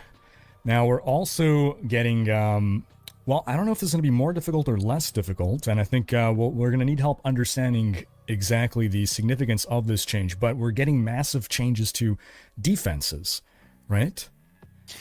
Right. Yeah. We're kind of really, with the increased power you'll be able to get through the new crafting system and the increased challenges that you'll be taking on with the harder monsters, we really wanted to kind of evaluate the state of like player defenses and healing and player damage reduction.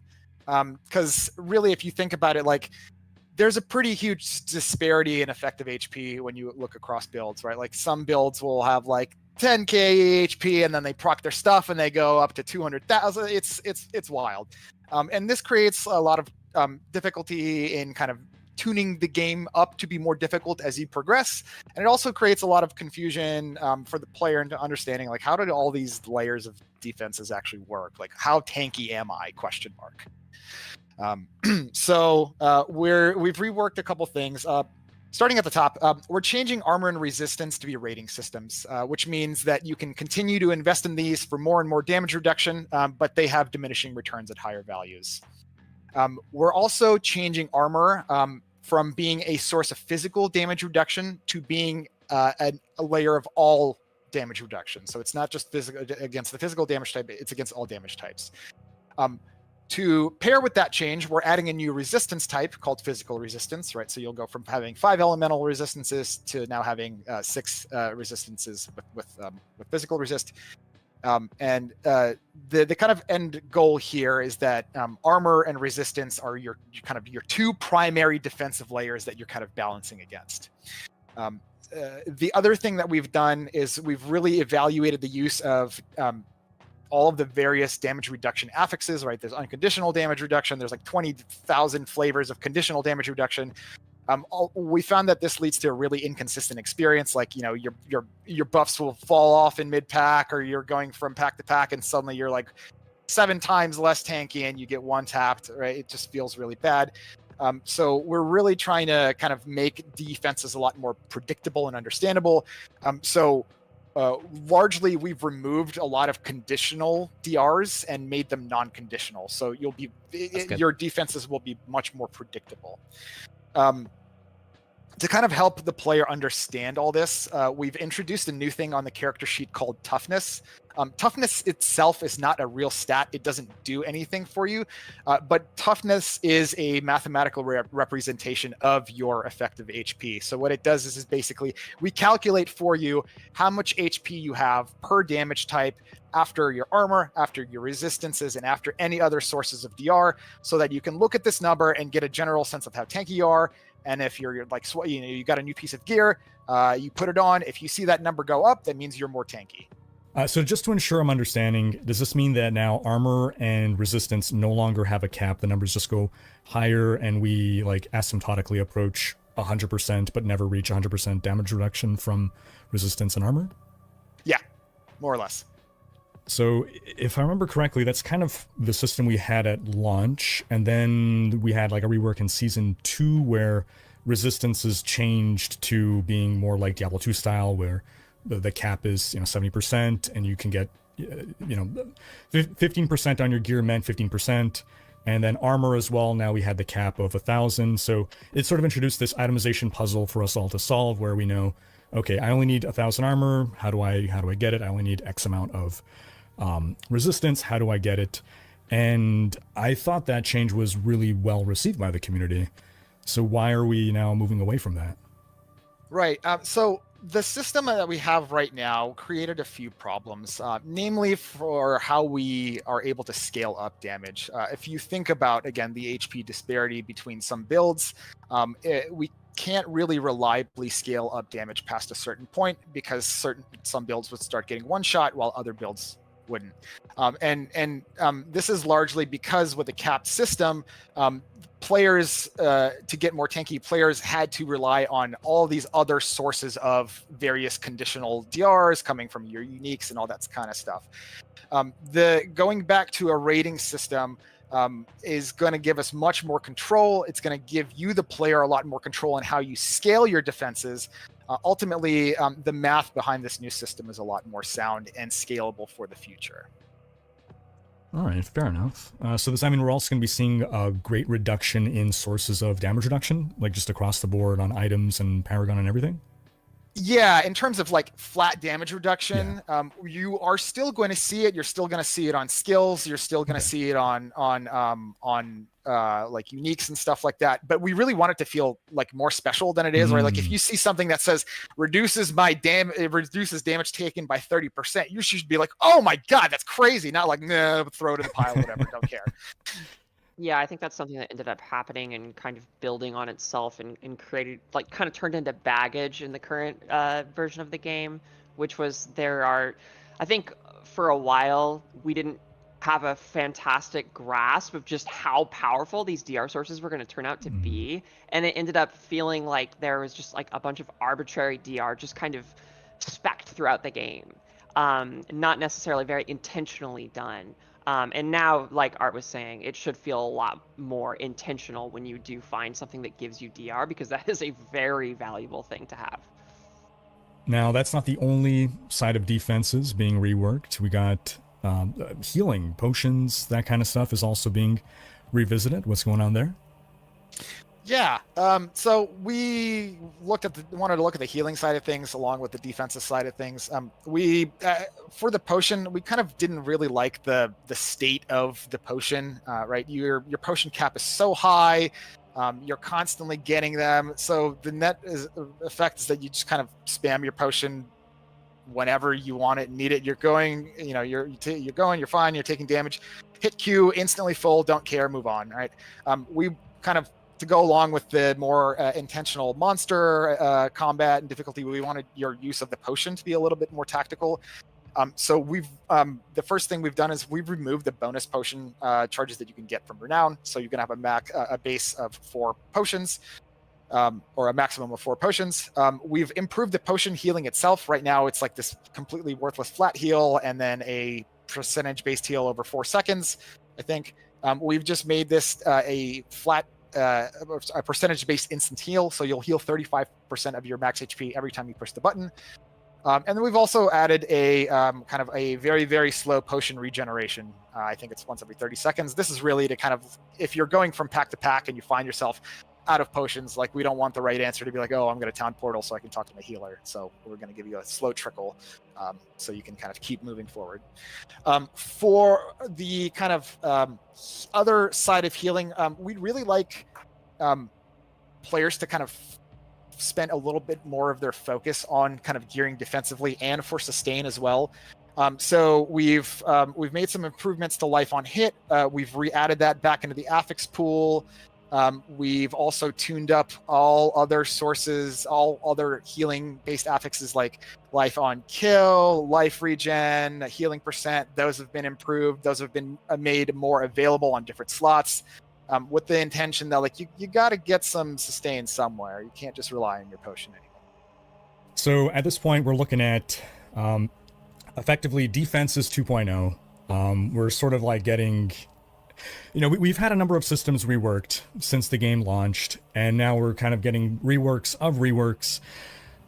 Why is it that we're now, 2.5 years post-launch, and we're still overhauling core systems? Yeah, well, I mean, Blizzard is really at its core. We're an iterative design studio.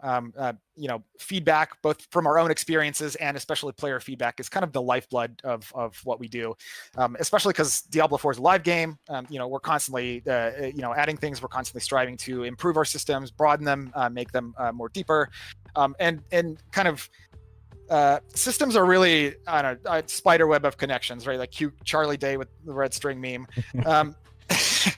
So it's kind of hard to add really cool new itemization systems like Sanctification without disrupting, or at the very least, like really taking a comprehensive look at the existing systems of itemization systems as a whole. And I think the reality with ARPGs, like these highly repetitive systems, do get stale. And there's kind of two major options, right? We can either build new systems, which run the risk of either bloating the game or making existing things kind of feel vestigial, or there's kind of refining old systems to address issues and feedback. Our focus has actually kind of been balancing between the two, right? And like you mentioned before, like itemization 2.0 has been out for like a year and a half, and has been relatively unchanged since season 4. We have a lot of feedback, we have a lot of data, and we feel like there's a lot of good iteration to be made and move the game in a very positive direction. Yeah, to chime in, I think it's very easy to look at old systems, and I'm thinking about Monster Combat because that's my field, but it's very easy to be like, man, it's good enough. F it, right? But I think it's a point of pride that we take the time to look at these systems and identify, is this the best that it can be? And then spend the time to actually make it better. And it's just going to create a whole different feeling of freshness that's going to actually get players to come back, give a reason to come back for Season 11 and every season after. So the game is always changing and adapting to the flow, the pace, to the player base that's playing it. I think that's one of the best parts about being sort of an active live development all the time. Yeah, speaking a little more to the culture of iteration, I've been a player of Diablo much longer than I've been working on Diablo, and I want to make sure that the game is as fun as possible, and I think that we all do here at the studio. And when we find opportunities to continue to improve Diablo 4, we want to take them, right? We don't want to rest on our laurels in that regard. We want to create something that not only the community loves to play, but we want to sit down and be like, hell yeah, let's log into Diablo 4. All right, now, Sanctification is not the only thing coming with Season 11. Now, previously, in a past season, we saw the return of Belial, and now you guys are doing us not just one better, not just two better. We are seeing the return of Belial, the return of Duriel, the return of Andariel, and in fact, all 4 lesser evils. Lore nerds know who the 4th one is. We are seeing the return of, triumphantly from Diablo 3. Who's coming back? Asmodan, right? Asmodan. Asmodunk. Asmodunk. He's dunking in. Hold on, So, what does it mean for the lesser evils to be invading Sanctuary? Yeah, so the lesser evils are teaming up. Ultimate bad guy team up, and they're taking over Sanctuary. And what that means is each lesser evil is actually invading a different player activity.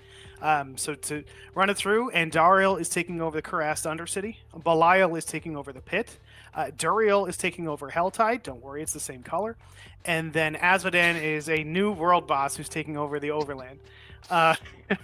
So yeah, that's our first new world boss is Asmodan since launch, right? So we're really excited about that, and once you see him, it's gonna blow your mind. He looks so good, and he fits so well as a world boss, just in the scale and his attacks, and really excited for that.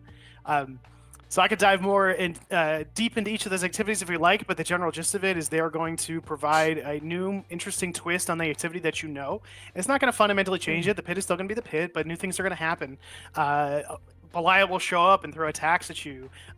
Certain monsters in each activity are going to be infected with new affixes. So Belial's is the illusion affix, if you remember that one from D3, where it creates a bunch of clones of a monster, right?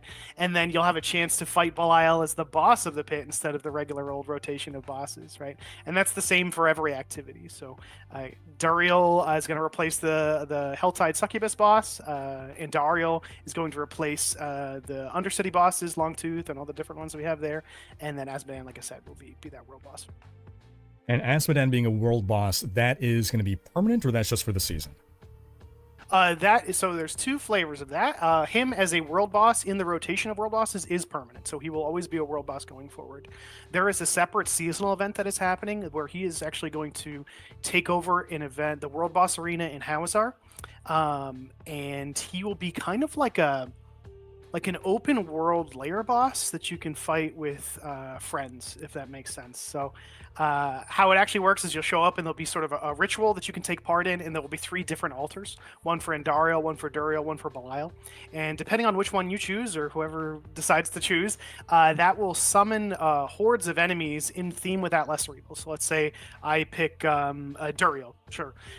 Maggots will start pouring out, we'll have zombies and this sort of thing. It's a giant wave event, and then after that giant wave event, Asmodan will show up, and he will be sort of influenced by Belial. So you'll fight Asmodan World Boss, but you'll also have a second layer of difficulty where you'll start seeing sort of Duriel's attacks. I think I just said Belial accident, but Duriel's attacks. So you'll start seeing Pangs of Duriel show up, or a bunch of poison meteors, stuff like that. And then when you kill him, this is kind of where it feels like a layer boss. We're going to spawn 3 different chests, and if you collect enough of what we're calling corrupted essences, which have a bunch of different uses in the season, you can cash that resource in to open a chest related to whichever lesser evil that you choose. So if you open, let's say, Andariel's chest, you'll have a chance to roll the uniques from Andariel's boss ladder fight, the layer fight, excuse me. You'll also get the resources that are associated with her in Season 11. Let me pull up which Andariel. I think I wrote these down so I wouldn't forget. She's Obols and Mats, and those tie into the seasonal gifts. But yeah, it'll be this fun 2 ways you can interact with it. The World Boss, and then the sort of recurring event in the Hawazar World Boss Arena that you can farm for all sorts of fun loot. And you mentioned farming him with friends, so this is going to be a private instance, or is this something that like other people in the world will be alerted to? It'll be open for everybody. Yep. So it'll always be up, and you can always run there and take part and fight. It won't be on a rotation or anything like that. It'll just be there for you to fight. So a little bit like the Blood Maiden, where it's like if you don't have, if you don't have the materials and the end to open the chest, there's maybe not a big point in doing it over and over. But correct. If someone summons it, cool. Huh. And now you said that the Helltide's not changing color, but there are some changes to Helltide with Duriel's presence, right? Yeah, absolutely. So we are changing up Helltide. Duriel's taking it over, right? So all the monsters are getting replaced. You're going to see zombies, you're going to see maggots, dregs, flies, all these different things. All the little pop-up events are going to be different theme with Duriel. He will replace the Blood Maiden. So instead of trading in your hearts and she shows up, we've been killing her for like 7 seasons straight. I think she needs a break. Duriel will pop up, and he's substantially more difficult. It'll certainly be a challenge to kill him. It'll be a sort of fresh take on it. It will still be Helltide at its core, but it will definitely feel different with a lot more interesting challenges to it. And then you hinted at this with the materials for summoning the world boss, but there's going to be purpose to going into these different activities, and I think that takes us to the divine gifts. Yeah, so the whole lore around this season is Hadriel, the angel from Diablo 2, if you don't remember Hadriel. Angels are freaking awesome, so we wanted to bring angels back as much as we can in a season. So Hadriel, who I always love from Diablo 2, he sits outside Chaos Sanctuary. He only says like 3 lines, but I was like, man, that guy's badass, just sitting outside of hell. So he's shown up, and he's been tracking Asmodan, and he has seen that the lesser evils are invading, and he wants to help. Unfortunately, that is not allowed by Imperius, and we're trying to keep the balance. They vowed not to interfere with the goings-on of man, and he's going to try to break that. So in exchange for, he's basically putting a bounty on the lesser evils. So in exchange for you going and killing them, he's going to provide you divine gifts, and these divine gifts are sort of passive boosts to the rewards of the activities you take part in. And there's 2 levels. There's Purified, that will increase your rewards as well as provide you a sort of passive bonus to some of your stats or the rewards that you get. And then there's Corrupted effects. And these are for our more seasoned players, the players who want that hardened difficulty. This is sort of opt-in difficulty for different activities. So let's say I slot in a Corrupted Essence, I slot in a Divine Gift of Hadriel from, let's say, Belial, and I slot that into the Corrupted slot. The pit is now just harder. There are going to be effects that are topical to the pit, topical to Belial, that will pop up and make your run much harder. And this is the same for Helltide, Undercity, world bosses in general. So it allows you to make your content harder as well as boost the rewards that you get from it. So our seasons player, I think, will really enjoy that, and we'll have some more easily digestible powers for those folks who are not really interested in increasing the difficulty of the content. About a year ago, more even, I think it was season 4, we had the introduction of profane mine cages, which was a self opt-in difficulty buff to make monsters just numerically harder and get some numerical buff to reward.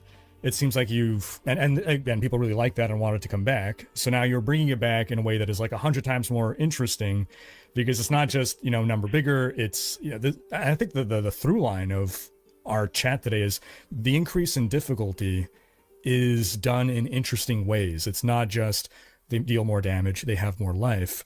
We're getting more, whether it's the AI, whether it's affixes and such. Because I think in some of these corrupted gifts, like you're getting more monster effects to spawn around you, or like ambushes happening on you. Yep, 100%. And the Profile Mind Cage was a big inspiration. We saw folks love that, and we want to give avenues, again, to let the player play how they want. So they want harder stuff, and let's give it to them, but allow them to opt into that and allow it to be thematic and interesting. That's totally the way to go. And it's funny, you're talking about like sort of numbers go up. If we actually look at base monster damage, it's actually going down, but because of the hit reliability and the more intelligent things, you're just going to get hit by more things. And you're sort of, the better you play, the better you avoid it, and that increases your survivability. So we're getting away from, big spikes are the only way to kill people, and now getting surrounded or these new effects that you opt in for, that's really what's going to kill you, or this crazy bunch of affixes that happen to roll together, that's what's going to kill you. So it's a much more interesting way to increase difficulty or provide that increased pacing and flavor. Fantastic. So if I'm understanding this right, there are going to be 4 categories of these divine gifts, one for each of the lesser evils, and you can slot it either into the corrupted or the purified? No. That's correct, yeah. So there's purified and corrupted. You're going to have 8 perks for you to choose from, 8 gifts for you to choose from, and 8 slots. So if you wanted to, you can slot in every single one. And depending on the choice becomes, do I put that in the purified? Do I put that in the corrupted? Which effects do I want? Which rewards do I want? And that becomes the fun sort of meta of the season of like, how do I optimize these things to get the experience that I want? And by participating in any of these activities associated with that lesser evil, you're then leveling up your divine gifts in that related to that activity, right? Yeah, that is exactly right. So you will gain experience for each of these gifts by killing the lesser evil associated with it, as well as the infected monsters within that activity. So I mentioned earlier, like the illusion monster in the pit, he duplicates and you get 10 clones or whatever. Killing that monster will also level up your thing. And again, there's different flavors of that depending on the lesser evil. So Undercity will have monsters who are infected who will shoot ghosts, and if they hit you, they steal your time. In the pit, we'll have a really cool one. A monster is infected, and he constantly sheds maggots. And if you kill him, the maggot comes out and tries to infest you. And if he infests you, you start shedding maggots, right? And then Azodan is a fun one. He creates this crazy fire stuff. So it'll be cool. Only in Diablo are we shedding maggots. Oh, God. Yeah, speak for yourself. Oh, God. So if I really like Helltide, that means that the more I'm playing Helltide, the more I'm leveling up my Helltide-related divine gifts, and therefore the more rewarding Helltide becomes. It is 100% correct, yep. Now, these boons, do you see this as something that we're going to be swapping out based on what activity we're doing? So you wouldn't be swapping them out. Our goal is not to have you hop swapping these things. I think that's contrary to player flow and breaks you out of it and kind of just sucks. So our goal is only to swap it to maximize the rewards that you want. So you find yourself, man, I really need obols, right? I'm going to just rearrange these to maximize my obol intake from Undercity, or man, I really need boss keys, so I'm going to go do or layer boss keys. So I'm going to move these things around. For your truly seasons player, that's probably the only decision they're thinking about because, they know it all and they can handle that extra difficulty. But for players who are not opting into that difficulty, it becomes a decision of, okay, what reward do I want, as well as what passive stat boost or what slight buff do I want to make my character stronger. And that's what I'll slot into the purified slots, and that's what they're engaged with that content. So you mentioned that these boons do also come with some form of defensive or utility buff, right?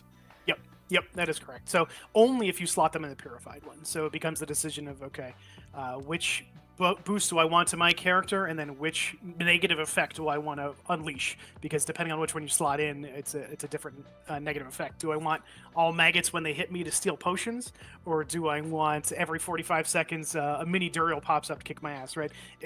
That's the kind of decision you got to make. What level of difficulty are you comfortable with, as well as what reward do you want, or what's the passive boost you want? So for the last several seasons, well, let's say few seasons, we've had seasonal powers. I guess if you want to stretch the definition, you can argue that these are powers as well, but they're clearly very different. Did you take a different approach to designing powers? Has people have memed on powers. Has that had any effect on how you view powers and want to implement powers in the future? Yeah, I was certainly influenced by how folks reacted to previous seasons and how those powers were, the feedback we got on them. And it's a versatile system, and we wanted to see how far we can push it and see which ways we can change player builds and sort of how they engage with the content. It's a really great system because it allows us to create more seasonal specific approaches to things that are fresh rather than just, okay, here's something slightly different. So we're trying to get away in this season from the stuff we've done in the past. Here's the new cool badass attack. Like, none of these things are gonna, no angel's gonna descend from heaven and blast the hell out of Duriel or something. It's just not gonna happen. It's totally passive. So yeah, it's gonna use a similar interface, but it's not seasonal powers. It's seasonal gifts. It's a totally different system. And in terms of your question about sort of the future, to me, it's not, who knows which season I'll be in charge of, but to me, it's just another tool in the toolkit, a tool that we can use to increase content variety, increase player build variety, reward variety, and there's so many different avenues that we can take it. And this is just one avenue, and it's sort of exploring customizing your rewards and customizing your difficulty, but I can think of 100 different ways that we could use the same system to create all sorts of fun and interesting things. Yeah, I'd love to add on to this and say that we've definitely seen that. I think like a big takeaway we've had is that people would like to see more variety in the kind of things that are happening in seasons. And really what I think we're trying to move towards is building an arsenal, like a toolkit of different cool stuff that we can do that all feels very different, so that we can mix it up much more significantly than we have in the past, season over season. So if we're looking at a season and we're designing what's going to be included in a season, what do we feel are the necessary ingredients to having a successful season? That's a great question. I mean, it kind of varies. We do try to take liberties. We try not to limit ourselves to like a very specific recipe. But as you have probably noticed, season over season, we love our currencies. We love the seasonal menu.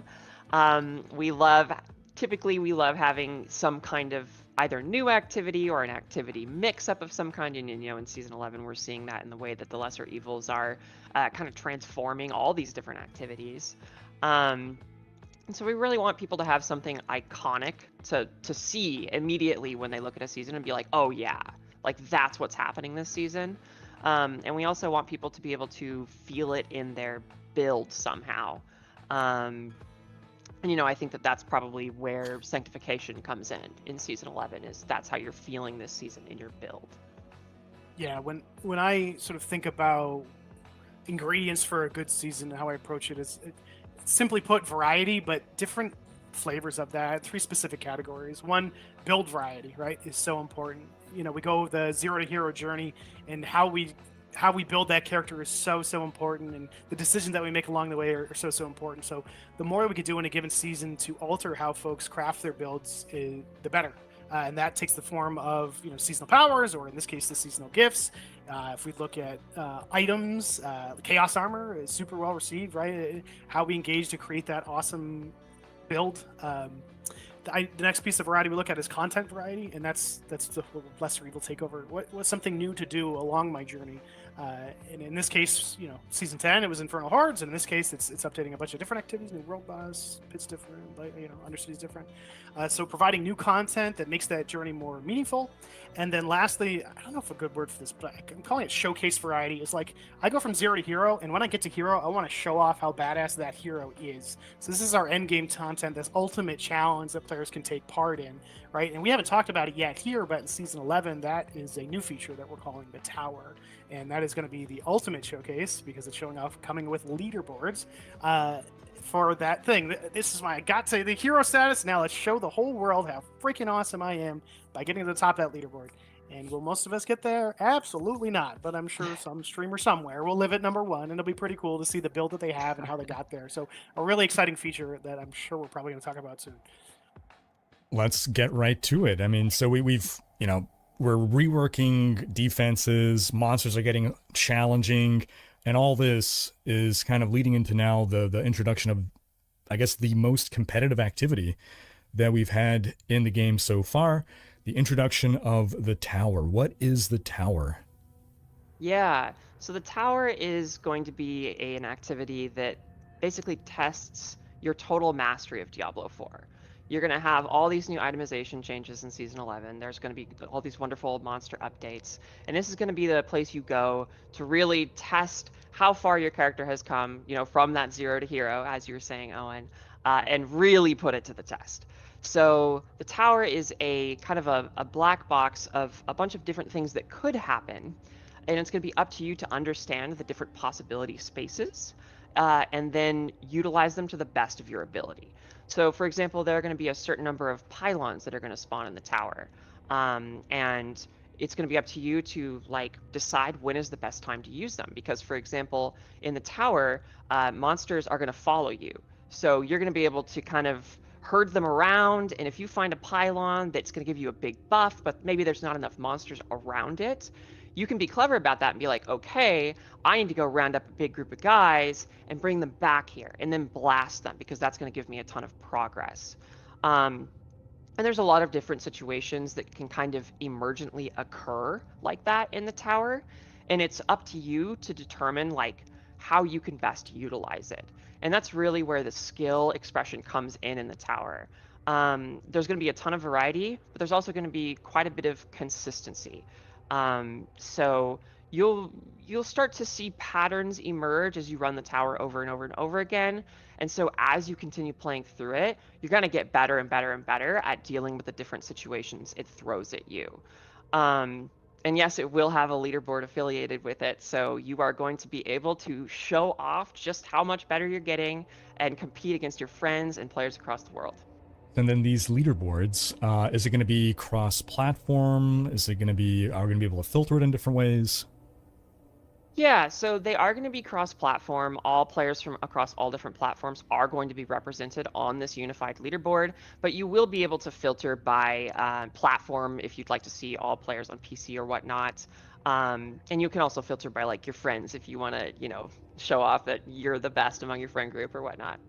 And right now it's entering the game as a beta feature. What does that mean? Yeah, so the Tower is something that requires a lot of rigorous iteration to reach the truest form that really gives players the ability to express that total mastery over Diablo in the sharpest way possible. And so we really want to release this as under the moniker as a beta because we want people to go in and really give us chunky feedback about how it feels down to the minutia, so that we can continue to iterate on it season over season and turn it into the best version of itself it can possibly be, so that we can all have a lot of faith in the integrity that the leaderboard actually provides. And when you see someone at a certain rank, you can be like, yeah, we trust the Tower, we trust the leaderboards, we know that this person deserves to be, number 1 or whatever, because the Tower has been rigorously tested and it's in its best form possible. So that's why we want to start with it as a beta, because we want to acknowledge that there's going to be some extra work we want to do, and we want to get a lot of feedback from folks on how it can become better. And ultimately, do you see the tower as something that is really just geared for like competitive players, those gunning for the top 100 or top 1,000? Or do you see this also appealing to just more, people who don't have the time to ever make it into the top 1,000? Yeah, we totally acknowledge that, not everyone's going to be able to get into the top 100 or #1 player or whatever. And we want to make sure that this is a really fun activity for everyone. So at a future time, there will be, rewards affiliated with the tower, really cool stuff that you can earn. We are holding off on that for now because we do want to make sure that it's in its best state possible before we start granting those to people. One thing I'd like to call out as a difference between the tower and the pit is that with the tower, we really want to encourage you to only push. Right? It's not an activity that we want you to repeat the same floor over and over like you do with the pit because you're grinding glyph ranks or whatever. So we really want to incentivize players for just making forward progress in the tower. Yeah, for sure. Yeah, what would be in the tower would probably be like one-time rewards. So it would be incentivizing you to be like, okay, can you now reach 60? Can you now reach 65? Whatever. So yeah, typically speaking, you would probably only be running the tower to go further. Or, like if you feel like you're on the cusp of being able to get to 60, maybe you try it a few more times because you're that close. Okay, so it's not designed as something that we're going to farm in any way. No, that's going to be for the pit, and that's a big reason why that's one of the big reasons why we want to separate out the pit and the tower. I guess we can talk more about those reasons because I know, people have been asking for leaderboards now since day one, and as soon as you guys added the pit, they're like, "Why can't you just put a leaderboard on the pit? Like it's right there." So why did it take another year and a half to get another activity just for leaderboards? Yeah, so in the last year or so, we've seen a lot of upheaval. We were talking about this earlier, and of course, there's like tons of things that are changing in season 11. And so the game had been changing so rapidly that we felt that those leaderboards might not actually reflect, like they would just change so constantly that it might not actually be a good representation of like player skill or, from one season to the next, it would just be so different as to kind of lose meaning. And so we feel that with season 11, we're kind of reaching a state where we're going to have a lot more confidence going forward in having leaderboards in the game. And we have a lot of confidence in the tower as an activity that supports leaderboards exceptionally well. Whereas the pit really is taking a role as the speed farming location. And that's not necessarily a place where you would want a leaderboard. And now with the tower, because we have that, that's going to take like the full spotlight in terms of like, this is where you'll be competing for a leaderboard. Yeah, to just chime in, I think the pit is very good at sort of build checking and stat checking and seeing, okay, how can I optimize this build? But the tower is very good at skill checking of how good a player am I at this action RPG. So it's not just as simple as get the strongest character. Asen was talking about earlier, how well can I group these monsters? How well can I strategically use these shrines? And it just unwraps a whole nother level of skill that is more interesting, at least to me, in terms of what a leaderboard means. I think it's more interesting to see it that way than it is who can use Excel to get the best and who can grind the best gear forever. You know what I mean? So I just think tower is going to be the pinnacle example of leaderboard activity. And you've hit a couple times upon the pylons and the sort of the kiting grouping monsters. These are tactics that I remember like all the top players in Diablo 3 talking about with Greater Rift pushing for their leaderboard positions. Was the tower inspired by Diablo 3 pit pushing? Were there any lessons learned from Diablo 3's leaderboards that you wanted to, either any mistakes you don't want to repeat in D4 or anything carried over there? Oh yeah, absolutely. When you get in and try it out yourself, you will definitely see that the tower was heavily inspired by Greater Rifts. It was an excellent system, and it's something we wanted to take and iterate on because we know people loved it, we loved it, but we did feel like there was room for improvement. I think a good example is the concept of fishing, like fishing for the right pylons to find or the right monster families or the floor or whatever. We've taken a lot of pains to make fishing less important, but we haven't gone so far as to remove it entirely. because we actually found that when we removed fishing entirely, people kind of hated it because they wanted to have some degree of variety. Like if you totally take out RNG from an ARPG, it kind of kills off one of the core things to what we find to be the spirit of what makes ARPGs. And so there's still, there's still a degree of randomness, but again, going back to the concept of like really what we want to embody in the tower is when RNG occurs, you have a way to control it. You have a way to manipulate it in your favor, and that is a huge like guiding light that we took to heart when we were making the tower. Anytime RNG could happen, we want the player to have an answer to it. We want the player to be able to look at what occurred and respond accordingly, and that will improve their run. Because that kind of RNG, when you execute it really well, will reflect in the leaderboard, and it just feels really good. Because you've been playing the game for such a long time, and being able to show that off is just, it's exquisite. Will there be a cost to opening the tower or to closing it after like 10 seconds, like poking your head in and fishing? Is there like any system to try to dissuade fishing or... No, there's no cost to the tower, and there's nothing to try and dissuade you from poking your head in. But the thing is that you don't actually see everything that is going to occur in that tower run immediately. Like different floors are going to have different monster groups. You don't know exactly when these 3 different pylons are going to spawn, so you're not actually going to have the knowledge you need to like effectively judge a run. And so you can't exactly just walk in and be like, what's around me? Oh, I'm out, because now I know everything about what's going to happen, and this isn't a good run.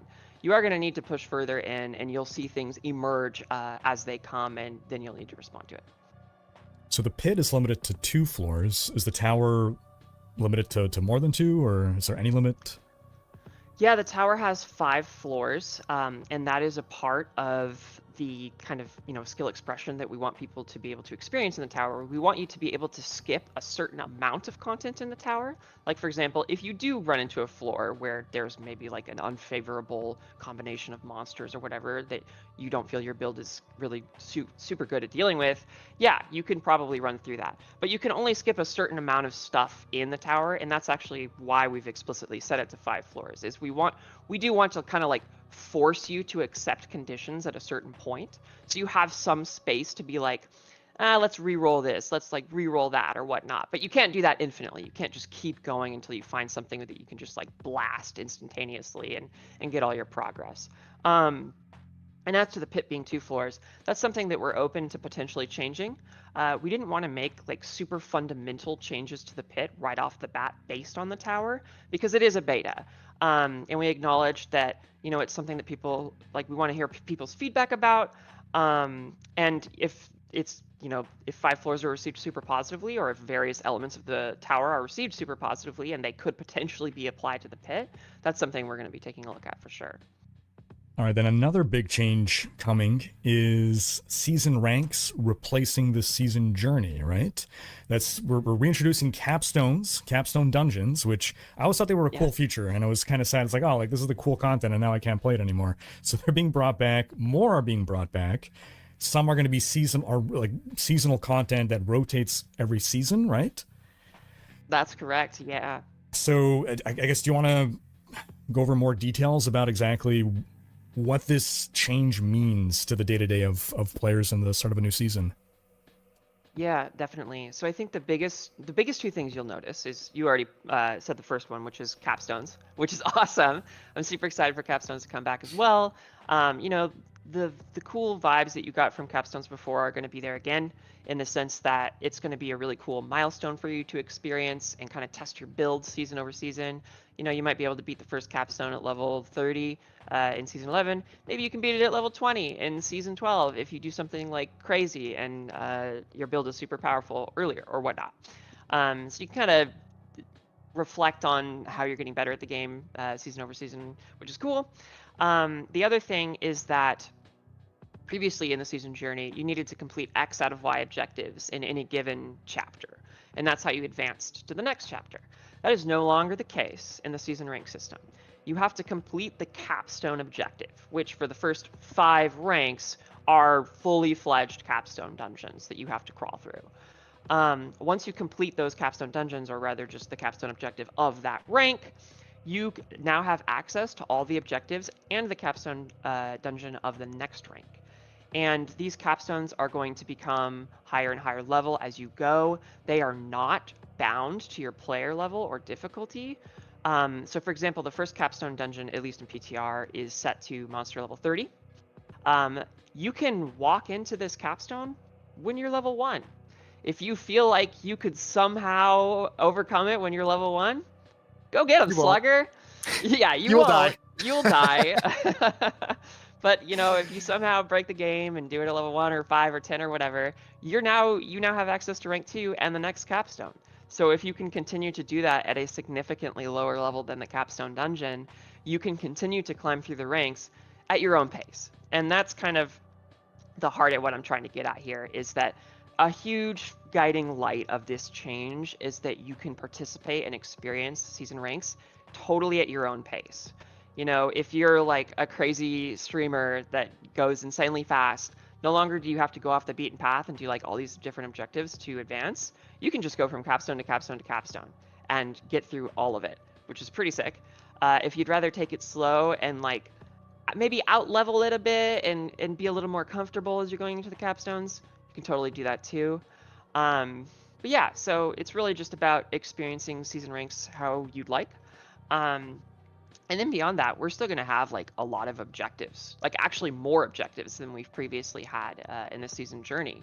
And a big part of that is because we have a lot more freedom, because you no longer have to complete X out of Y. These are bonus objectives now.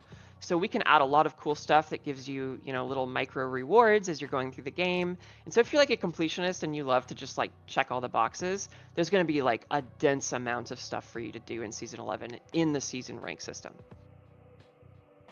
And this comes with a complete overhaul of renown. We're not going to be starting level 1 with all those skill points anymore, are we? No, we're not. Gone are the days of starting with, 14 skill points when I'm level 1 and just immediately blasting everything. You know, this is another part of how we'd really like you to experience the flow of the game alongside all of these changes that are coming in Season 11, like player defense and monsters. And you're gonna have to have a little bit more intentionality to re-earning those skill points in the seasonal realm. It's going to be through the season rank system. There are going to be some bonus objectives that are typically like very much so on the critical path that will grant you skill points. And what I mean by critical path is like, you know, reach reputation rank whatever, something that you were probably going to do anyways, and that might give you a skill point. Or go kill a world boss. You know, why not go take out Asmodan once, the new guy that's going to be in season 11? That will give you a skill point. And then a lot of other different micro objectives that ask you to do various things. You're also going to earn a skill point, at least in the first 3 ranks when you beat capstone dungeons. That's going to be a really nice, you know, cherry on top that you can use to progress further and faster. We think that having these skill points spread out across the early game a little bit more is really satisfying. It's really satisfying to earn them. It's also very satisfying to earn them in the context of like, how close can I get to beating the next capstone? Like, how early can I do that in my journey? And getting those skill points from the different objectives is kind of a part of that calculus that you're making to speed through it as quickly as possible. So just to clarify for everyone, both with regards to the Paragon points and skill points, we're not seeing a reduction. We're not like being robbed of any. It's just now we have to re-earn them through specific discrete goals while playing the game. As opposed to like, you know, originally we earned them by doing these sort of ephemeral renown, explore an area, click on various things. Now it's more concrete steps of like, oh, if I fight that world boss, I get a skill point kind of thing. Yeah, absolutely correct. Yes, you're not losing any skill points or any Paragon points. You're going to have the same amount. And I'm glad you brought up altars, because another part of this change is we don't want to have to ask new players that come in late, you know, like if you started playing now, to be like, oh, to start playing the game, you have to go run around and get a bunch of random stuff. We wanted that to be a little bit more natural in the seasonal realm. So this is accomplishing that too. And just to clarify, these renown changes are strictly for the seasonal realm. The system will still exist on Eternal Yes. for Eternal players, but for the seasonal realm, it's been basically replaced by season ranks. And like you mentioned, those Paragon points and those skill points have been redistributed from renown into the season ranks system on the seasonal realm only. Yes. We've got as well new items, new uniques coming for every class, right? I guess let's go in turn. What is each of you? What is your favorite new unique coming in season 11? Ooh, I'll go first. I'll say item called Grave Bloom. I think it's a one-handed mace, but it's for necros, and it allows you to get 3 little golems instead of 1 big one. And I know that's silly, but I just love the idea of like 3 little golems running around and fighting for me. So I'm really excited for that one. I mean, that sounds very familiar to Diablo 3 players, right? Yeah. Oh man, you stole mine, Owen. I saw the Grave Bloom too, and I was like, oh, it's so cute. Suddenly Right? these golems go from like a gross, maggot shedding freak to these little cuties that are following me around. But I would have to say the next one I would pick is the chain scourged nail. I think I said that right. For the barbarian. It's very interesting because you can kind of utilize it in a lot of different ways. You can put one brawling skill on your bar and then it just kind of resets over and over, or you can have like an arsenal of brawling skills and then kind of cycle through them. That's not really a playstyle I think we've seen with the barbarian before, and it really makes me think about brawling skills in like a totally different way. So I'm pretty excited to try out a piano brawling barbarian where I just slam keyboard cat slam my keys one after another and then do it again. I think this is something we're seeing maybe from a couple of the new items is affixes that are like based on what you have on your skill bar. Yeah, I think it allows for like a lot of really interesting approaches because it doesn't like force you or pigeonhole you into a specific way to handle it. You can go as little or as deep into it as you want, and it kind of scales to you in that way, which really kind of blows open how Buildcraft works. And so I personally really like that approach because I can combine it in so many more ways than if it's specifically called out like one skill, for example. Yeah, that's actually also why I really like the new Sork unique, which gives you the enchantment for every defensive skill you don't have on your bar, which is really cool. It's actually, I think, like the anti-piano, whereas normally I'm pianoing on my Sork. This is like, I don't have the piano because I just have the enchantment. I think it's a really cool kind of play on the possibility space of how you build your Sork, right? And so, yeah, I really like this, that unique. And it's a great way to tackle the, I mean, basically since Sorcerer released, we're always just having the same, 2-3 defensive skills all the time. So it's a good way to try to shake up that meta. Yeah, I think that's something that the that class team is constantly looking at is like how people are playing and then finding ways to like turn that on its head. Give you reasons and incentives to turn that on its head, which is cool. It adds a lot more build variety to the game. Moving on to some more, I guess, general questions here, not necessarily specific to what we've covered today, but Season 10. It seems like Season 10 is being pretty well received by the community. Like I'm seeing a lot of people say it's amongst their favorite seasons. Why do you folks think that is? What lesson is there to take away from Season 10? Yeah, so I think Season 10 does a couple of really interesting things. Number one, it's really the first big shakeup to the itemization meta since Season 4, right? Like Chaos Armor is pretty awesome, it's pretty powerful, and it can really change the way you think about your build and how you're building it, right? So I think that's the first thing. It's been really successful. The other thing that to me it really sticks out as being very successful about Season 10 is that there's, you really feel like there's a wide variety of activities that are worth doing in Season 11. I found that a lot of earlier seasons you've kind of naturally kind of gravitated towards Lair Boss Jail, whereas Season 10 doesn't feel like you're imprisoned in Lair Boss Jail so much. Yeah, that was what I was going to talk about too, and that's something we took to heart for Season 11 is there's now just multiple avenues to get, those uniques that you normally just get from the layer boss. Now there's a bunch of different ways that you can get that without even engaging in that system at all. So I think that's just allows the players to, again, experience the content they like and not feel pigeonholed into doing just this one thing because that's the only way to get the thing that they want. Yeah, I think that's something that we're going to be leaning into more and more, or at least doing our best to lean into more and more season over season, is ensuring that there are reasons to just go to as many different activities as possible.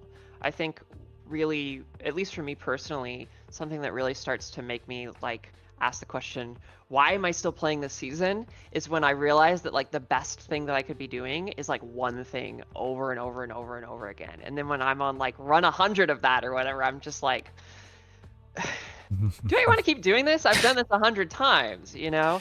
Like, I love to grind, but I want to like move from A to B to C to A to B to C over and over. Like, that just keeps it fresh. It keeps it a lot more interesting. And so having really good reasons to do all of these different really cool things that are in Diablo 4, I think is in everyone's best interest. Now, on the topic of the Chaos Armor, Bartuk. Without Chaos Armor, what role will Bartuk be playing going forward, since he's permanently in the game? Yeah, so for Bartuk, I think I mentioned it earlier, but he's going to be your guarantee. He's going to be one of the guaranteed sources of Neath Iron, which is a current material we're bringing back, specifically used for resetting masterworking. So if you're, chasing perfect hits on all of your items for masterworking, you're going to want to be doing Bartuk to get Neath Iron. He's also the best source of Scrolls of Restoration, which you'll be using to try and hit your perfect rolls on tempers. And for the season, he's also a guaranteed source of heavenly sigils, so you'll be wanting to do that as well. So Season 11 bringing a lot of changes. If we're looking towards the future of the game, what do you folks feel is most needed after Season 11? What does D4 need the most in Season 12 and beyond? I will say we're cooking a lot of really exciting stuff. So there are things that we are aware of and that we're working very, very hard on that we're going to showcase soon. And I know everyone here is really excited about it. So not to spoil that. But if I had my magic wand, I could add anything. Assassin class from D2. That's what the game needs. Because trap assassins are awesome and I miss them. Trapsin was real fun. Right? Does everyone actually want to go ahead and answer if you had a magic wand, and then you can instantly add something to the game with 0 effort? We got Owens. How about the rest of you? Oh man, Trapsin's pretty cool, but I think I'd definitely have to go with Amazon. I mean, I gotta love my Jamazon, throwing lightning furies and clearing whole screens of stuff. Okay, I'll continue the trend. So, Monk was my favorite class in the Diablo franchise. Nice. I absolutely love Monk.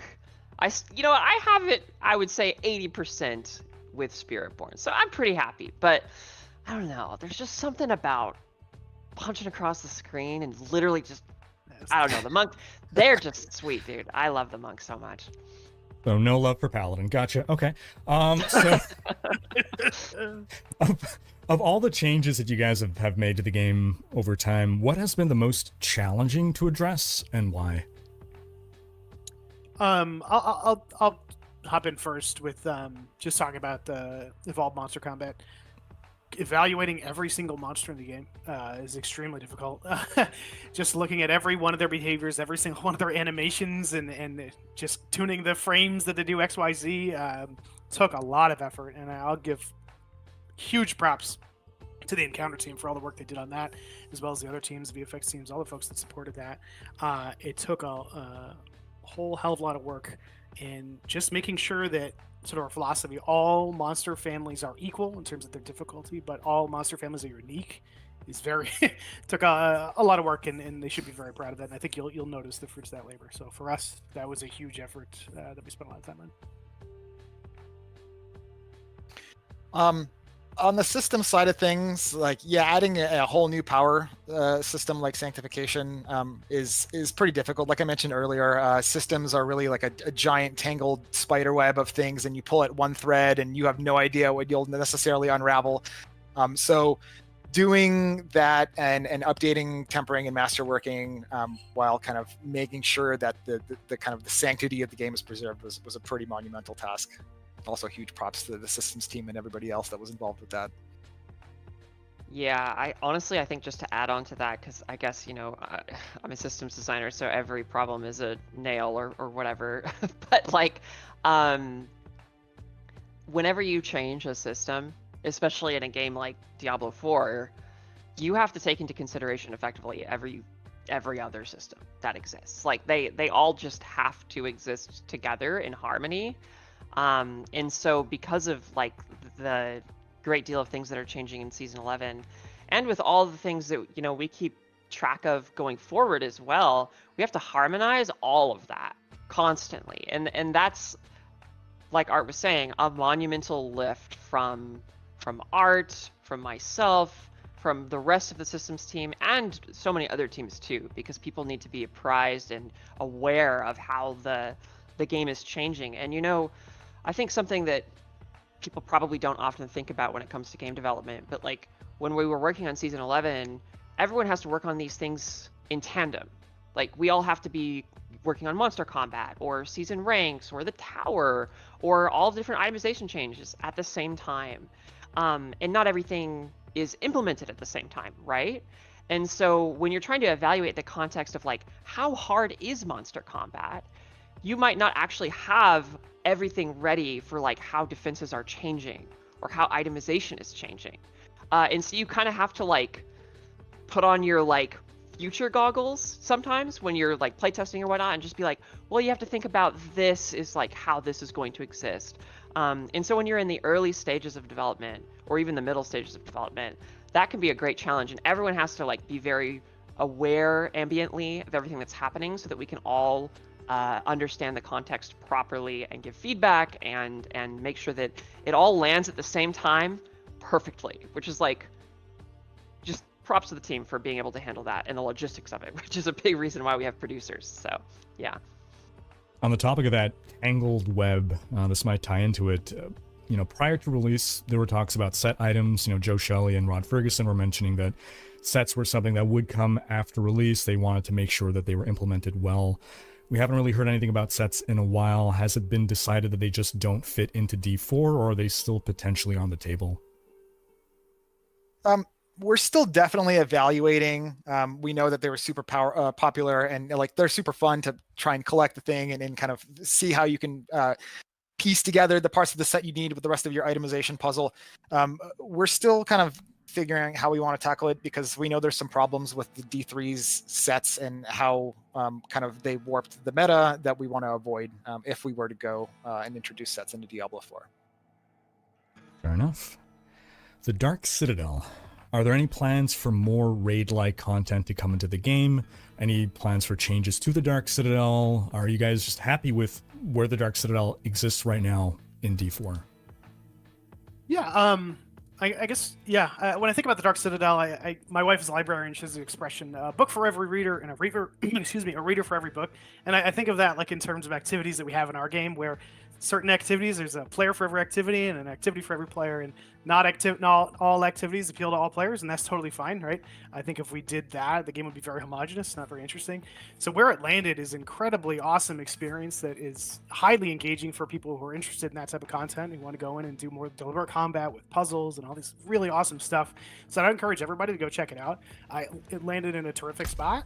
That said, we don't have anything in the works that we're ready to announce about any sort of additions to the Dark Citadel, but I would encourage folks to play it. Now, the Dark Citadel added some like pretty cool mechanics into the game. Are we going to see those potentially like in Capstone dungeons or any other content? I think you'll be pleasantly surprised by some things you find in Capstone dungeons. I don't want to give it all away. I want you to go play them and experience for yourself, but there's some really fun stuff in those dungeons, right? Mason might have more info, but yeah, I mean, I don't want to spoil the surprise too much. You'll certainly get to try them out in PTR and in Season 11 proper and beyond. But definitely, the team did a lot of great stuff in the Dark Citadel and learned a lot from the Dark Citadel, and there's a lot there that we really like. And yeah, it may to some degree have influenced Capstones. So let us know what you think. All right. On the topic of seasonal events, like seasons like Halloween and Midwinter Blight, what are your thoughts on what makes a good seasonal event? Ooh, I have a good one for Halloween. Ooh. Overland Butcher, Headless Horseman, who hunts down players. And if you get killed by him, he permanently changes your head to a pumpkin. Ship it. You're welcome. Permanently? Here all week. That's why they pay me the big bucks. Well, how can I follow that up? I just need to quit my job now. No, you don't need to quit your job. You need to get to it, Art. Yeah, Yeah, that's right. All right, Keep it up, son. let's What go. are you doing? No, I think there's a lot of ways to approach seasonal events. We've tried a lot of ways to approach seasonal events. I think something we kind of try to do is we kind of think of events right now in two different categories. One is more like a booster. It doesn't have a lot of specific things that are changing necessarily about the experience. It's boosting an activity or like a segment of the economy. Like for example, the Whisper event, where you're getting more caches and whatnot. That's not necessarily like adding something like visually new to the game. It's just kind of changing how you might be playing it. And then the other is more like a flagship event where we do have like differences in gameplay and maybe there's some extra stuff like potentially a rep board or whatnot. And that would look more like March of the Goblins. And I think we're really trying to continue iterating on both of those. We want to have a good kind of cadence of both boosters and flagship events that people can play and that are happening fairly consistently, just to keep the game as fresh as possible. And really, I think where like people's heads will probably gravitate to when they think about like what they would love to see an event be is probably more like the flagships, because they are just so much more visual and they're going to have a lot more going on with them. And we're definitely very interested in exploring more of what like more flagship events and beefing them up to the best of our ability to be chunkier and more exciting and make you more excited to log in, I suppose. All right, another topic that the community, or some people bring up a lot, is Endgame. You see people repeat, like, when are they going to add Endgame, or when are they going to add more Endgame, or true or real Endgame? And how do you interpret what that question even means? Like, what does it mean to you when they say that? Yeah, I mean, that's Diablo 4 is no endgame. Love that meme. No, really, I think when I really kind of internalize that feedback, I think what bubbles up to me is that players are feeling a lack of context to their end game, and they're lacking kind of endpoints, right? And what I mean by that is that, like, there isn't really any, like, why am I doing these activities? Okay, sure, I'm doing the pit because I need glyph experience, and I'm doing this activity for that reward reason, for that, but like, why am I actually doing these activities? Is there, there's no like larger kind of system driving that, and there's not really very many great goals for you to try and like build towards and test yourself against, right? We have climbing the pit tiers, and then we have Uber Lilith, and that's kind of it. And so I think creating greater context and creating more challenges for the player to test themselves against is going to go a long way to kind of making that end game for Diablo 4. And I think that some of the changes in Season 11, and especially with the tower, are kind of some major steps that we're taking towards that. So this is something you guys are actively working towards? Yeah, I mean, we're discussing and talking about things like this constantly, so. Yeah, I mean, I think Art put it really well when he said that a lot of it is about goals. I think different people will give you wildly different answers about what can you define as, oh, I have endgame? Because some people would say like, oh, when you enter Torment 1 for the first time, you're now in the end game. Other people would say, no, that's not end game. You're in the end game when you're in Torment 4 and you've like beaten everything or whatever. And really it's about giving people longer form goals. And I think that we saw that to some degree with Chaos Armor, for example, because there's so many different versions of Chaos Armor that you could find, and so being able to chase those is kind of a longer form goal. So that's another reason why I think people liked it. And Art, to your point, like, I think the tower is going to be a place where people will be able to chase longer form, like internalized satisfaction, and the satisfaction of being able to show it off to their friends, just how far they've gone. And yeah, I think to the point of giving people more long-term goals to chase, that's definitely something we're very interested in. And I think Season 11 is hopefully a good example of that, and there will be more to come. So meta progression is a term that some of us in the community have started to use when talking about certain kinds of endgame systems that are not just advancing our own personal power, but progressing along some path of goals. Is adding some kind of layer of meta progression system anything that you guys are interested in doing? Yeah, we're looking at a bunch of different ways that we can kind of contextualize your journey and what your goals might be in the end game, but we don't have anything concrete to talk about yet. Fair enough. How do you folks see the relationship the game has with casual players versus blasters, and how, as designers, do you feel you can service both groups of players? Yeah, I'm happy to chime in. I think that's kind of what makes Diablo 4 special, is its ability to cater to both of these groups, and both groups find enjoyment in the content that we have, and not to harp back to the previous example of books and readers and all that stuff, but I think there's offerings for everybody.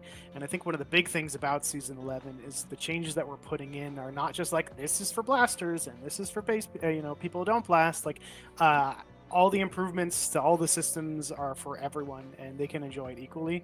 And I think that's one of the best things about Season 11. Yeah, I think something we really try to take to heart at Blizzard is creating easy to learn and hard to master games. And I think that's represented in how a game can be approachable when like you start playing it for the first time.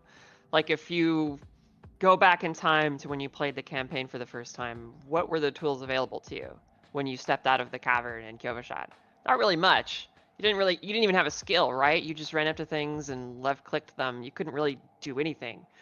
And now if you compare that to, probably when you're 30 hours into season 10, it's a very different experience.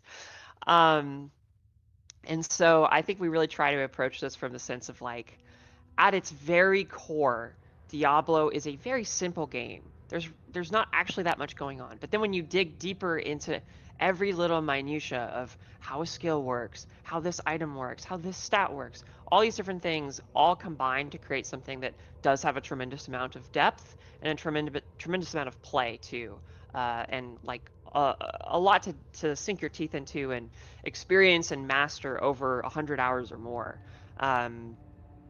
And so I think that that's really core to how we think about Diablo 4. And so, yes, to answer the question directly, I do think that we can appeal to blasters and casual players.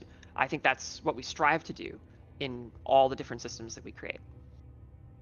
Yeah, absolutely. Not without its challenges, but I think like Owen mentioned, one of the things that I think sets Diablo 4 apart is kind of these scalable systems that work whether you're a more casual player or you're like hardcore bleeding edge blaster pushing 150s. All right, so we got PTR that's going to be running from October 21st to 28th. That's 1 week, and a lot of stuff is changing in the game as we've just gone over. Is there anything in particular that you'd like to see folks focus their efforts on in testing on PTR? Yeah, so from my end, I worked a lot on the season rank system, and a lot of that is encompassed in the level 1 to 60 0 to hero journey.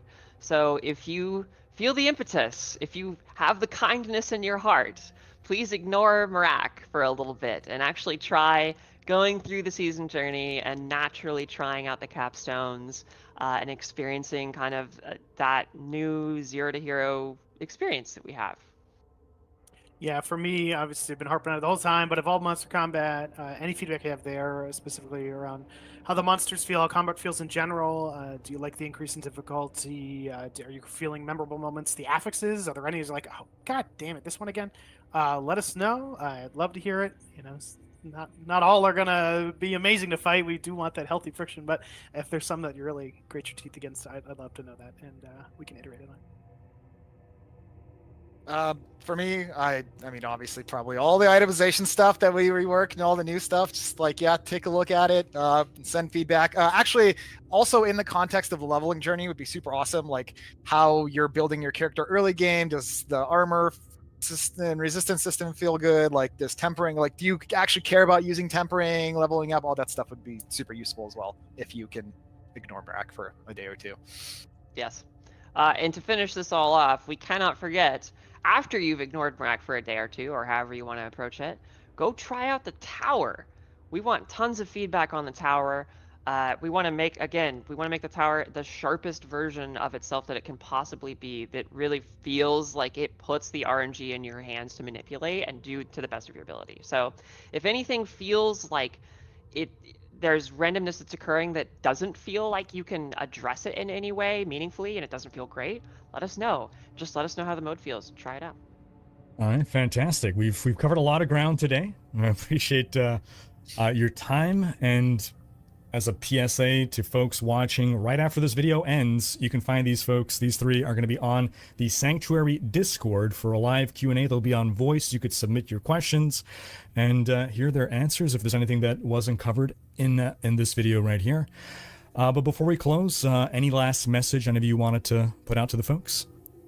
I just encourage you all to play the PTR and give as much feedback as you can, positive, negative. It's super helpful, and our goal is to iterate on what you see in that PTR and make season 11 the biggest, best season that we could possibly have, and sort of blow your minds. Yeah, what Owen said.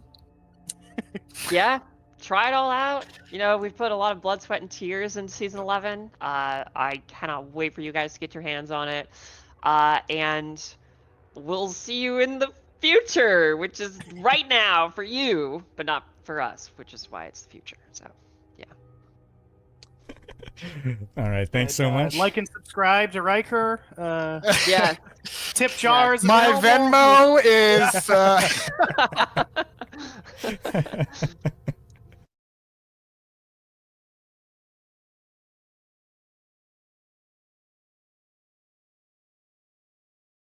All right, so there should be a Q&A now. See if I don't know if I have any sound in Discord though. Let me see if I can fix that. Hold on one second. Wait. Check. Oh wait, nope, it's there. Is the microphone working? Yep. I can hear you. All right. Okay, cool. There should be a Q&A now that they're going to be taking. So if you guys have it, join. We're here from the All right. past. In Loud the and future. clear. Cameras on. What a way to end with Art advertising Is it too his loud? Venmo. And so thank you for cutting it off because there was a QR code Cut me in off case you before guys I got were to throw the watching. handle out. Well, what's up, team? Been watching the chat How's it going? since earlier. Obviously, a brand new format for a lot of the ways that we've been doing updates for all things Diablo 4. But cool to see. Like, where we get 264,000 people here chilling, checking out all the stuff. We'll do some general intros on things, but first and foremost, thanks to everybody. For joining us in the update, especially with the interview with Riker. The team did a lot of cool coverage on the things in there. Answered some pretty tough questions already in terms of, what's coming into the game, what's top of mind for Diablo 4. And but before we get started, just quick little intro. I know that it was probably an hour and a half since we got to see those, but my name's Rich. Everyone knows me as Filthy Rich on forums, on the Sanctuary Discord channel. The community manager here for the Diablo franchise, and happy to introduce this new format to talk about all these cool things coming in for the upcoming PTR, but also just for Diablo 4 itself. And while we have everyone here fresh and live, if you don't mind just doing a quick round of intros for the awesome panel that we have. Sure. Hi, everybody. My name is Owen Leach. I'm the lead designer for Season 11, as well as the lead encounter designer on Diablo 4. Hey guys, I'm still Aislinn Hall, amazingly. I'm a systems designer. I work on the final design team, and I typically work on seasons. Hey, buddy. Art Peshkov. I am the lead systems designer on Diablo 4. Hell yeah. All right. So, what we have now, I want to say we probably have like 30 to 45 minutes just to go through some questions.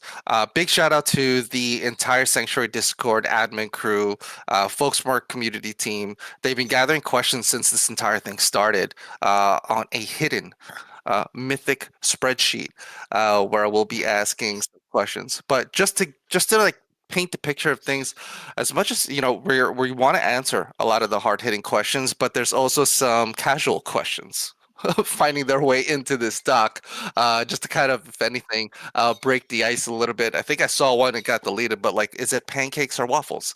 But I do know that we have a very hungry group of players out there in the community, excited for things. But just as a reminder, I think the big thing here is that obviously a lot of big updates coming into Diablo 4. First glance and first hands-on for people to get their experience with this will be in next week's PTR. A few things to note. I think when our blog came out this morning, something that may have been alarming was that the start time was at like 10:30 PT. It is not. We'll be starting at the normal time around like lunchtime for Pacific time frame. So no worries, you won't have to get all those energy drinks piled up at 10:30 evening. You'll be able to play it. So you can stay tuned to our channels for when things do officially go live on that. But yes, so for the team, I'm just going to hop right into some questions. And in the meantime, keep your questions populating in here. Again, we only have about like half an hour. And here's some good things to note, that the team's regularly lurking here in the Sanctuary Discord chat. I know that I'm actively in there checking out things like bugs, general chat. I'm even probably in like LFG chats, just trying to look for games or whatnot.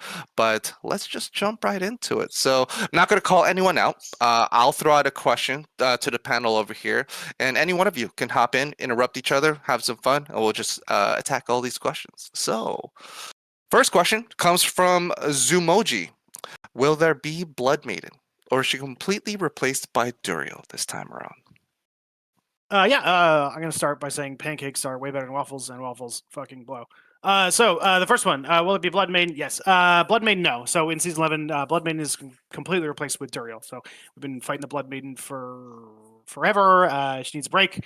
So Duriel, it's the same sequence of events. So you bring in your Baneful Hearts, cash them in, but Duriel will pop up, and the wave of events surrounding it will be themed to Duriel, maggots, dregs, zombies, all this fun poison stuff. And yeah, he'll be harder than the succubus. So look forward to that.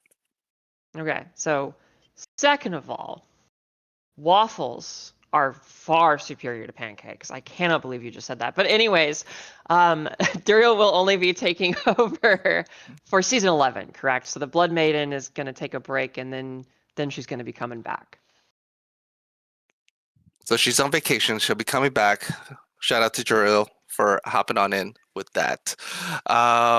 We have a question from MGS _ Cassis or Casis, Cassis. And I quote, I see in the patch notes that some current uniques will change their powers. Will the obsolete items be removed, updated to the new version, or will they stay as they are? So again, just to refresh, it's the how like legacy items work along with the new comedy changes that are coming to the base game. Yeah, so the unique powers are going to get updated. So like the actual thing that's in the special fancy colored text will be updated. If there are any affixes that are being removed and replaced, those will be changed. But otherwise, the item will stay the same. So there may be some things about it that are not entirely up to date. And if you want if you want to guarantee you have a fully up to date item, you may need to find a new one. Awesome. Yeah, it's also something that I know that during PTR, if you happen to notice anything, drop us a line. It's something that if we can get early heads up on some irregularities with some of the affixes or descriptors or functionality, do drop us a line. It's always helpful. Let's see here.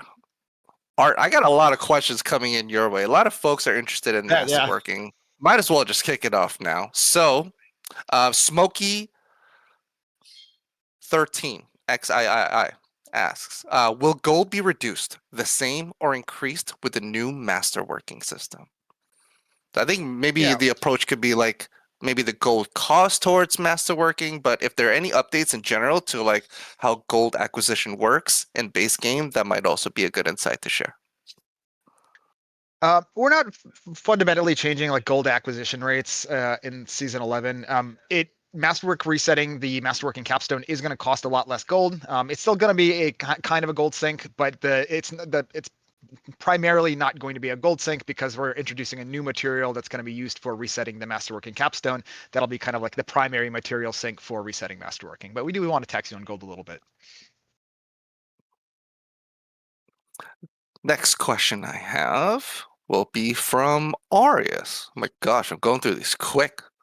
30 minutes, we're gonna have a bajillion questions answered. Hell yeah.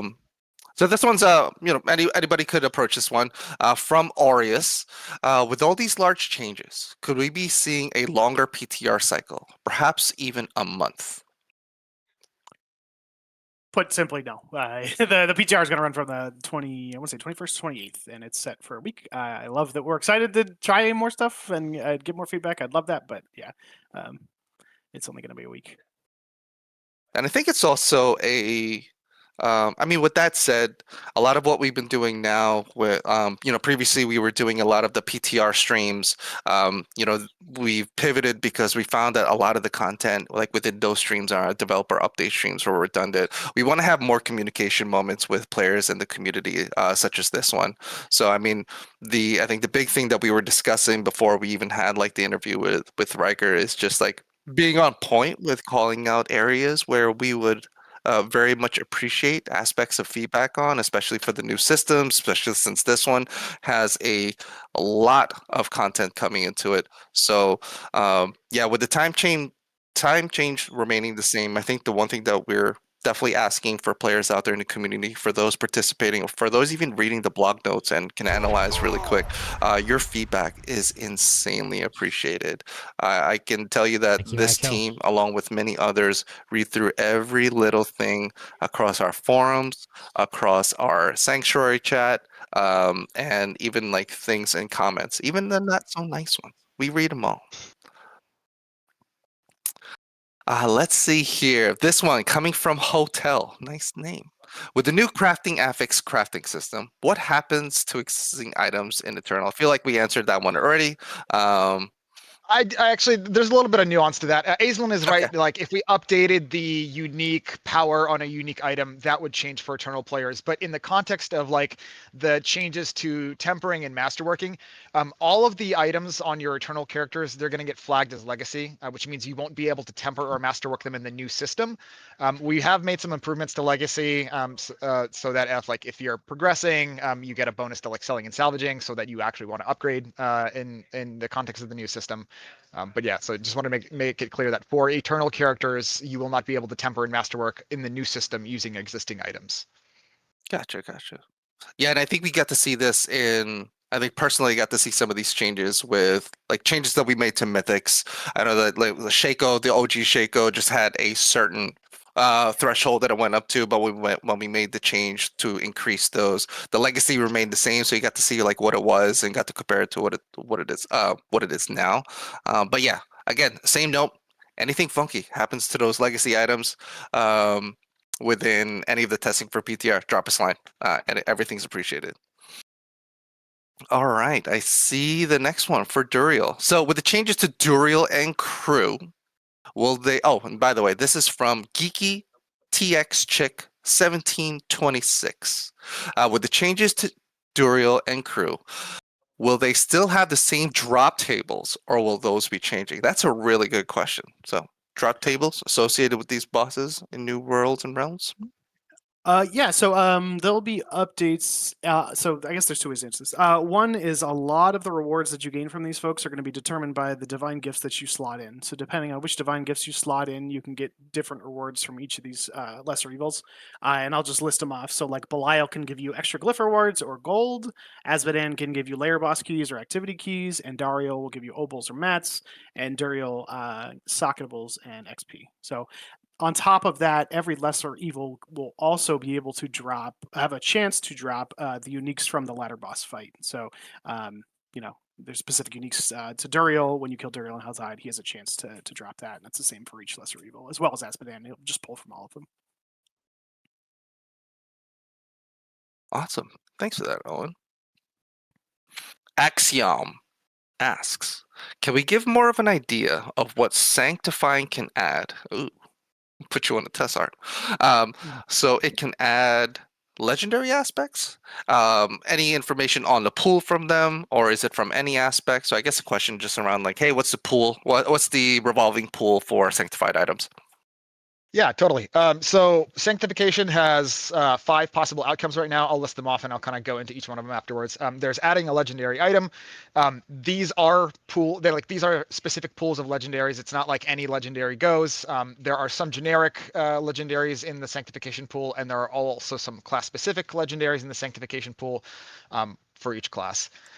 The second outcome is GA a non-GA affix on your item. It'll pick a random affix that's not GA'd and GA it. Obviously, if you have a max GA item going in, this outcome can't happen. The third outcome is adding a bonus affix from the Sanctification pool. These are some of these are special affixes.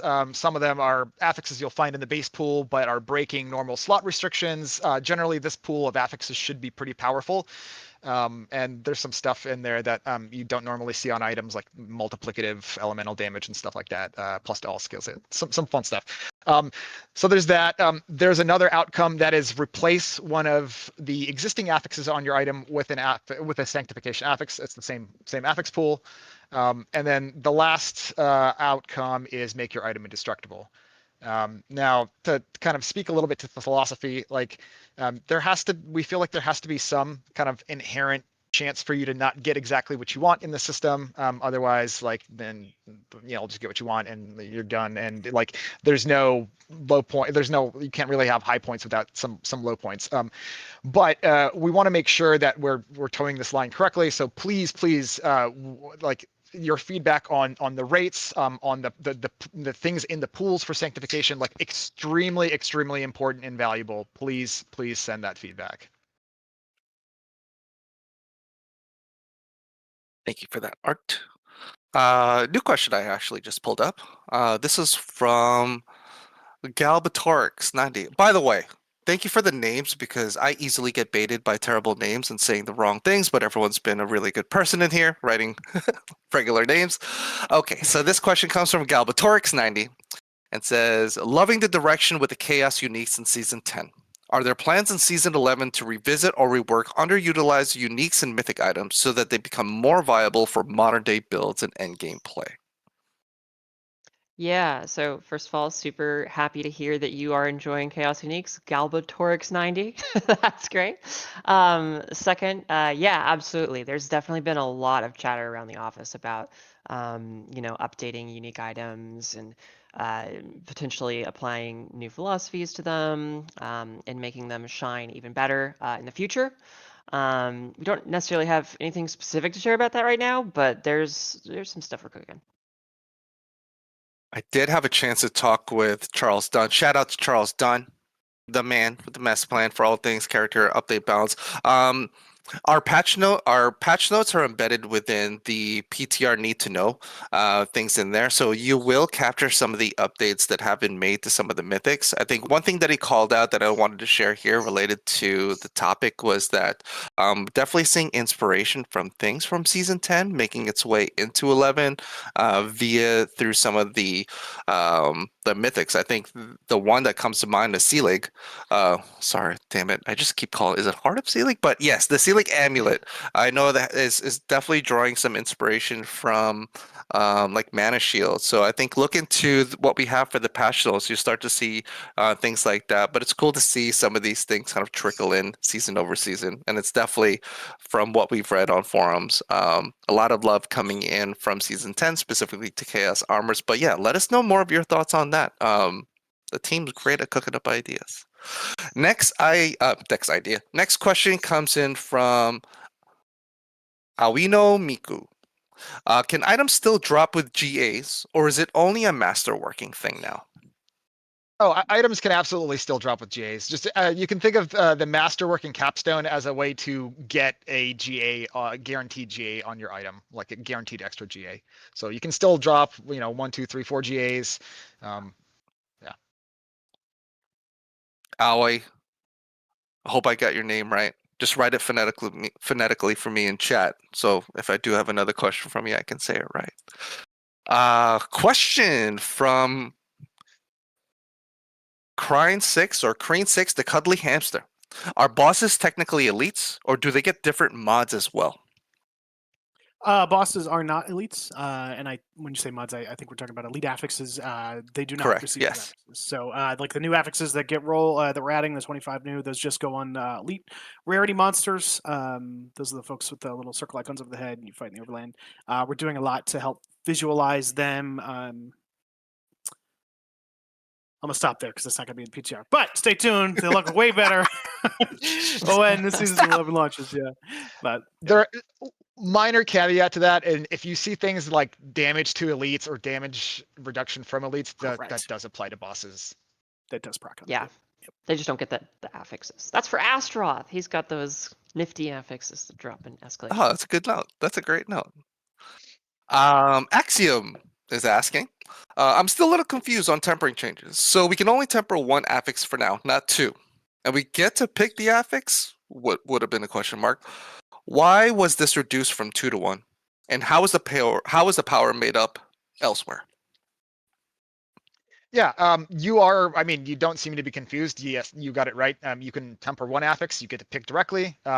It was reduced from 2 to 1 because ultimately we feel like if you have the ability to pick two affixes out of the on your item, like if you think about a legendary item, the taxonomy of a legendary item, right? It used to have 3 base affixes and then 2 tempered affixes, and then you also get to enchant, right? So if we let you deterministically pick the tempered affixes and we still let you temper 2 affixes and then you have an enchanted affix, then really like you only need an item that's got the amount of possibility space of what you're chasing is drastically smaller because you would have way too much determinism. So we felt that it was a fair trade-off to let you pick exactly what you want, but you only get to apply one tempered affix. And the power loss is made up for the fact that we've increased the base number of affixes on non-unique items from 3 to 4. So you're not down an affix. Like your legendary items still have 5 affixes on them before sanctification. Awesome. While we're on the topic of sanctification, the next one that I have is up. And this is from Mari Khan. Will sanctification make an item account bound? Yes, it will make an item account bound. It will also make your item unmodifiable, meaning that you can't enchant or temper or masterwork it again. If you're sanctifying endgame items anyway, you're probably going to want to have them tempered in masterwork before you do that. If you're sanctifying leveling stuff, then yeah, it's leveling stuff. Have fun. All right. Hopefully I can get this name right again. Aoi no Miku. Will the tower have a way to differentiate between different builds within the same class? Might be referring to like the leaderboards and the way that tracks, but yes. Yeah. So my gut feeling here is like it would be nice. I guess this question is like asking, or rather stating, like it would be nice to be able to see like, oh, this is explicitly like a bone spear necro, or other things like that. We do plan to implement a feature where you can inspect players, and that's not going to be immediately in the PTR. So if you have strong feelings about making that as easy to use as possible and different things that you'd like to focus on, like, for example, having a really simple way to differentiate between builds, I agree. That would probably be really nice to have, because then you could just at a glance be like, oh yeah, Bone Spear Necro is insanely powerful, and you don't have to like pour through everything and like be a scientist to figure that out. Yeah, let us know that feedback. We can pass that along to the team, and yeah, see if we can make it happen. Thank you for that, Aislinn. Smokey13 is asking, activity and variety in Paragon 300. Oh, this is getting spicy. Given new systems and reworking of old systems, is there ever a discussion on normalizing HP per hour across more activities? Right now, the pit is in an untouchable place in terms of XP per hour, potentially the only viable path to 300. Yeah, that is actually a great question. We took some steps towards this in season 11. Actually, we didn't talk about it before, but one of the things that is different in season 11 is that all of the kind of activities that you do in the end game, all the repeatable stuff like Infernal Hordes, UC, NMDs, pit runs, we've changed it so that the quest XP that you get from completing those activities now scales with your torment tier or your difficulty tier in general, which means that and what we did is in terms of like the XP curve is that the pit should be unchanged. Every other activity should have been brought up pretty significantly because now that you're getting your quest XP multiplied. It probably is not going to fully solve the problem. Like at extremely high Paragon levels, the pit is probably still going to be the most efficient, but it should be a meaningful step forward for now. And this is something that we're going to keep looking at in the future to kind of make sure that you're not just trapped in pit jail if you want to hit high Paragon. When I heard the term pit jail, it cracked me up. Yeah, I'm not we gonna got lie. people I'm out like, of. Oh yeah, no, we got people out of boss jail in season 10. Now we're sort of breaking people out of pit jail. We'll see. I like it here. The food's Yeah. fine. All right, Ignition, I'm calling you out. You said we never answer your questions. Well, it's our first time doing this, first off. But Ignition, I got a question from him. Ignition asks, did Goblin combat get changed as part of the rebalance? So Yes. you assume we're referring to treasure goblins, right? Yes, that is not- correct. Avarice, though. Okay, cool. Treasure goblins, no. We didn't touch their behaviors at all. We did a big updated treasure goblins season. I can't remember when we added all those varieties. So we didn't touch those, but there is fun stuff that we did add. We added some elite affixes that are kind of akin to treasure goblins, where instead of being a negative effect, it's actually a positive. So one of them is unique, and if the elite rolls with the unique affix and you kill them, it's a guaranteed unique drop. There's one called Gilded that turns the monster to solid gold, and when you kill them, they burst into a bunch of gold, right? So it's a fun twist on sometimes you'll get an affix that you actually do want, rather than one that's just gonna F you up. There is also one other pseudo goblin update in the sense that there's going to be a new goblin in the tower. That's going right, to drop you progress. So if you're clever and you find it and you chase it down, it'll be good for you. Awesome. As an extension, just because he said we weren't going to pick his questions, as it relates to goblins, is there any changes to? Well, let me just ask it for word. Can we expect increase to puzzle seller drops? He's almost asking, can we?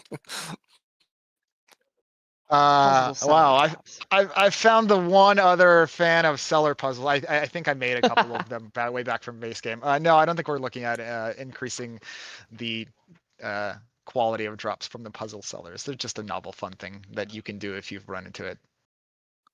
Gotcha. Okay, awesome. All right, on to the next question. Time check, if I can just get from folks.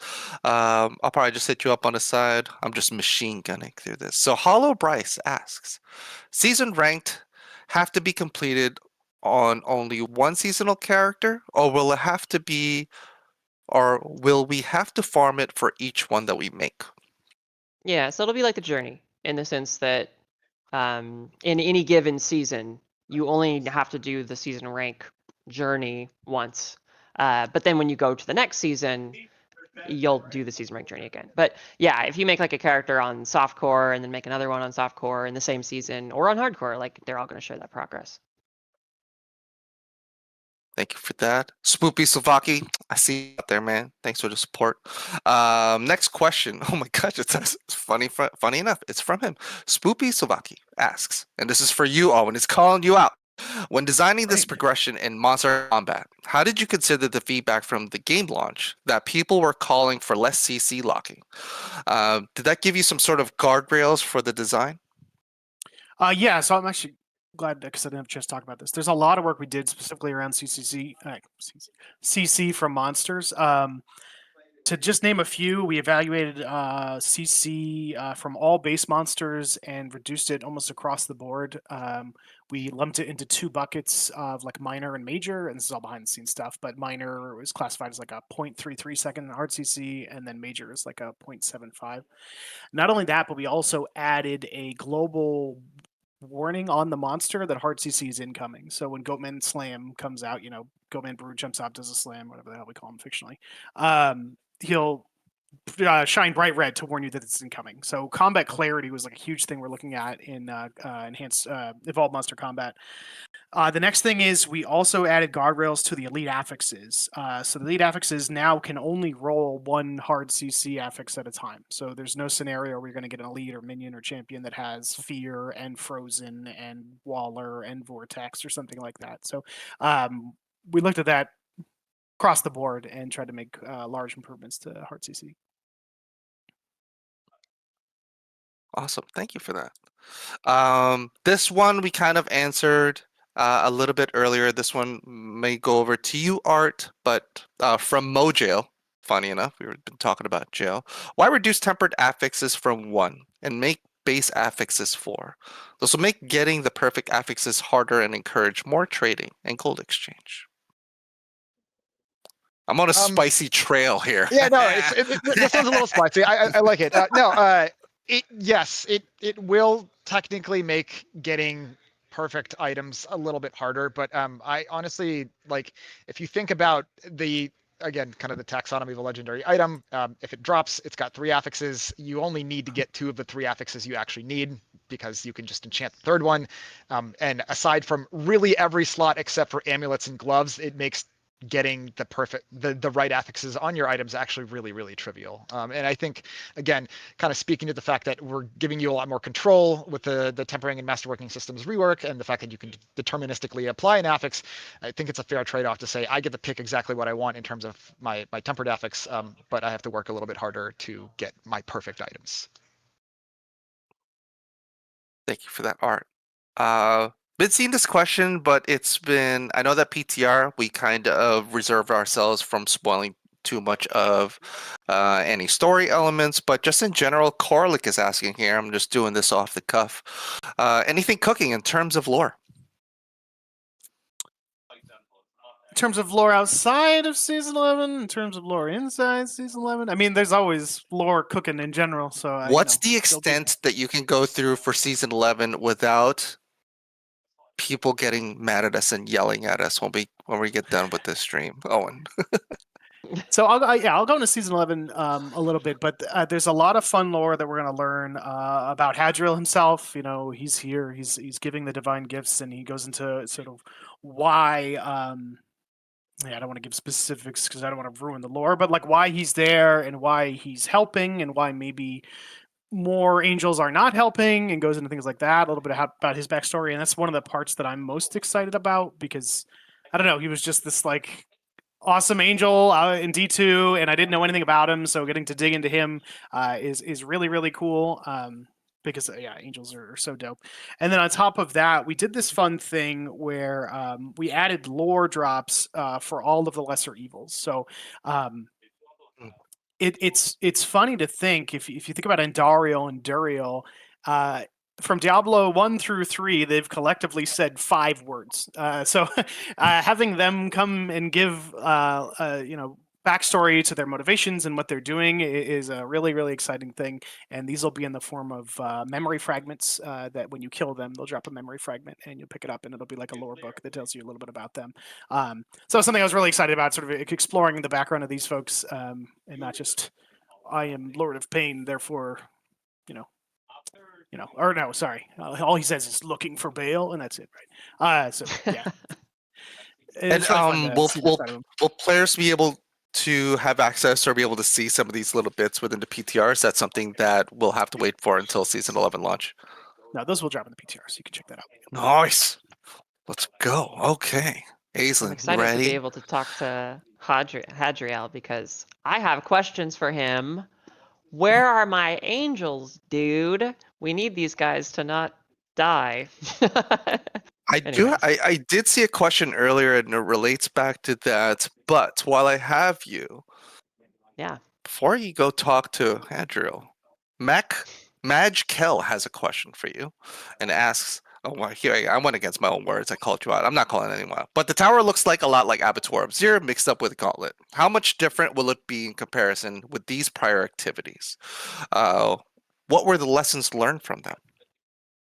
Yeah, I mean, I definitely think that you're going to see a little bit tidbits of similarities between Abattoir and Gauntlet. In terms of like how it relates to the Gauntlet, I would say one of the biggest lessons we learned from the Gauntlet was that people really, really want that variety. They really want that randomness. You know, we saw a lot of people giving feedback that like running through the same set challenge for long periods of time got a bit stale. Um, and so, you know, we looked back to Greater Rifts and we were like, well, you know, Greater Rifts really helped with this issue. I think we really took that to heart and kind of acknowledged, like, yeah, variety is the spice of life, especially in an ARPG. And, you know, we touched on this a little bit in the interview. But I would say that that's probably one of the biggest lessons learned is that even though this is something that you're supposed to be able to gain mastery over, there needs to be elements that you cannot prepare for, like in every single possible situation, and that you need to react to on the fly. And that's what makes it really engaging and fun, especially when you are ready for that. In the sense that like you've seen it before, or you kind of know how to vaguely deal with it, and your Snapsies fire, and you put two and two together, and it's like, oh, this A happened and B happened, and throw a little dash of C in there too, and then mix it up a little. And now it's something totally new. But if you can like find a way to deal with these unique situations, it's just really satisfying. Thank you for that. Hollow Bryce, I believe this answer might be in the blog, but while we have you, Hollow Bryce is asking about the tower. Will it be placed in Saragar as its a central hub most people use, or will we have to visit more cities to access? Yeah, so the tower is going to be accessible via the Artificer's Obelisk, the same way the pit is. So it's kind of like the other side of the coin of the pit. So you'd just go up to the obelisk and you'd be able to enter either the pit or the tower. Awesome. David S. Pumpkins was asking a good question over here. Will all resist incorporate the new physical resistance as well, or is that is that completely separate? Yep. All resist has been updated to include physical resist. It's also been retuned to account for the fact that now all resist grants you 6 resistances worth of stuff rather than 5. Something else that we did is looking at the way resistance affixes were actually statted. It previously all resist was statted for more than single resist. So not only were you just getting more total resists, you didn't have to deal with the opportunity cost of the fact that you're slotting in a single resist versus all resist. So we actually overinflated single resists to be per point more resistance than all resist, to kind of reward you for actually playing the like puzzling and single resistances together. Awesome. Something cool to call out. I thought it was great. I know that one of the initiatives that we have is trying to get some feedback from a progression standpoint from 1 to 60. Icy Troll, I guess, through his question is probably just putting a really good ask over here, but is saying, again, Icy Troll, can you add an option to Mrak that sets your character to level 1 so that you don't have to create a brand new character for every low level thing that you do? I love, great question. I and take this as a really good request. But if there's anything to add to that, any plans or anything like that in the future that the team can answer on regarding dropping characters down to level 1s versus re-rolling into 2? I don't think we have anything specifically to add, but oh, I took the Sorry, note go down. ahead. I think it's a great suggestion as well. So It is, yeah. I thought it was a fantastic one. Yeah. Hard, maybe. And I know that we Confident, maybe. Let's see. Oh, Zaramos is asking a question over here. Will we be able to inspect characters on the leaderboards, such as skills, paragon, powers, even if the profile is private? Commenting, I can't see the extension of it, but this was great. Basically calling out and giving props to how it was in D3. Yeah, absolutely.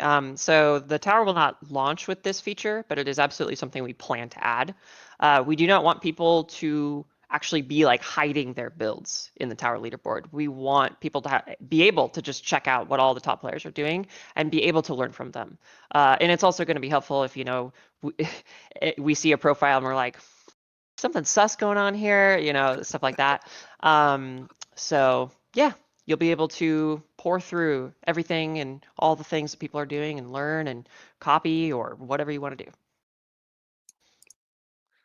Zanya, through their question, is shedding a little bit of tears.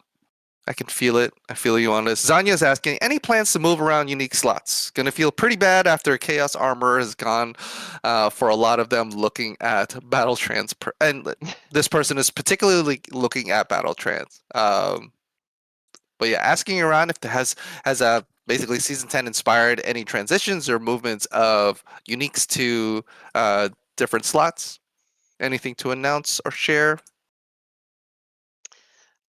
So nothing concrete about specifically moving uniques around. Chaos Armor has, I can say that Chaos Armor has certainly sparked conversation in the office about, what has made it so successful and what is so wonderful about Chaos Armor and how can we utilize that in the future. So don't be surprised if you see something that feels inspired or kind of takes those learnings from that. Feel, folks, I'm getting pinged that we're nearing the end, but there's a few questions I want to push out over here. Shadow Mage 316 is asking, how will divine gifts work in groups? Different people with different choices. Will all effects trigger or only the leader, or what's the deal? Yep. 5 question marks after that one. Oh, okay. 5. So we'll say all of the positive effects will be specific to the character who has them equipped. Some of the negative effects will apply to the activity. So if you group up with a bunch of friends and they all equip ones that boost the difficulty, yep, that sucks. But that's only a select handful of those that will sort of affect other players. But most of them will be specific to the player that has them equipped. It has nothing to do with party leader or anything like that. Awesome. I think we can get to a few more, and you know what? We'll just take it off the cuff. Keep it real. Do it live. So any of the more recent questions coming up in here in chat, I'll keep an eye on that. Let's see. Swift is asking a good question. Almost. Again, I love these questions that are also, they take their form also as suggestion as well. But can you make an account-wide armory option to save Paragon to apply them from one character to another's? And I won't say what's after that. Not permitted. I'm not sure that we can speak to the future plans surrounding the armory, but we totally recognize that like the armory is especially going to be important as the tower is put into the game and people want to try different stuff. So we hope you'll utilize that for the tower. And yeah, any feedback you have for how we can make the armory easier to use is greatly appreciated. Cool to also see some questions around lore. Seen some hardcore Diablo folks in here. This one coming in from Charles. Can we expect to see Asmodee's Sin lieutenants like Zendaya or Gom up in the mix? Ooh. Not Teasers. this time. I wanted the spotlight to be on Asmodean, so all his lieutenants are not going to be in there. But who knows? Maybe season 20 or something. I don't know. Luna, just want to note your post. I think I've seen your question come up like 3 or 4 times, and maybe around 3 of your posts here. But asking for Mrak to be a pet. If there's this demand, guys, drop it in chat. Let us know. Send Adam Fletcher all your wants and requests for this. The question is like, does he have to dance? Like, should that be the neutral state of Mrak if it were to be a pet? Would he be miraculous? Just like slides across. He doesn't like walk. He's just sliding everywhere, dancing. He only has one animation. It's the dance. Yeah. I will. So shout out to Blade for being our last question today. Before we get into some last minute reminders, but Blade is asking, I really like the combat changes so far. Could we make it so that the majority of loot comes from defeating enemies rather than from some predetermined source such as caches or chests to preserve the satisfying feeling of earning rewards through combat? I think it's a very important detail. Thank you for that, Blade. Yeah, I totally. I think like fundamentally, like you're playing Diablo, you're playing an ARPG. Kill monster, get loot is the core principle. It's the core loop, and we want to make sure that drops like ground drops are as exciting as possible. Right now, we do have an ecosystem where some of our activities don't drop loot mid-run because it would like destroy the flow of the run. Like if you had to sort and pick up loot and stuff while you're doing the pit or the tower, it wouldn't be a very good experience. So we do have to kind of carefully balance around monster drops versus kind of like what we call activity completion rewards. But to your point, like we're always looking for ways to make ground drops more exciting. Yeah, I think that's like fundamental to Diablo is that you kill something really tough and then a big shiny pops out. Like that's just one of the most exciting things that you can do. I do agree that generally speaking, I'd rather see that kind of moment than a cache that I get from somewhere. Those are important to the game. And this is coming from someone who sets up a lot of the caches in the game. I would prefer to see the loot drop from monsters. But we do have the caches very strategically placed. We try to minimize their use as much as possible. And I do think that there was like a period a while ago where we reached like our apex of like, don't have a solution, throw a cache in there. But like now we're pulling back and we're like, well, maybe let's be more careful with caches and make sure that loot is coming from the most exciting places most of the time. So I guess long story short, caches can be strategically helpful for giving people loot at the right times, but items dropping from things is really fun. And we want to make sure that that stays the case. Awesome. I will call out Alexandros. Yes, we do see the stash comments. And yes, I'll be direct. There are complaints, I think, improvements that people are wanting. Keep your voices heard. Keep dropping us notes. I know that the team has ambitions and things to do when it comes down to how things pertain to itemization, especially with what you're calling out for stash. But I don't have anything to share at the moment, but just want to know that you're heard.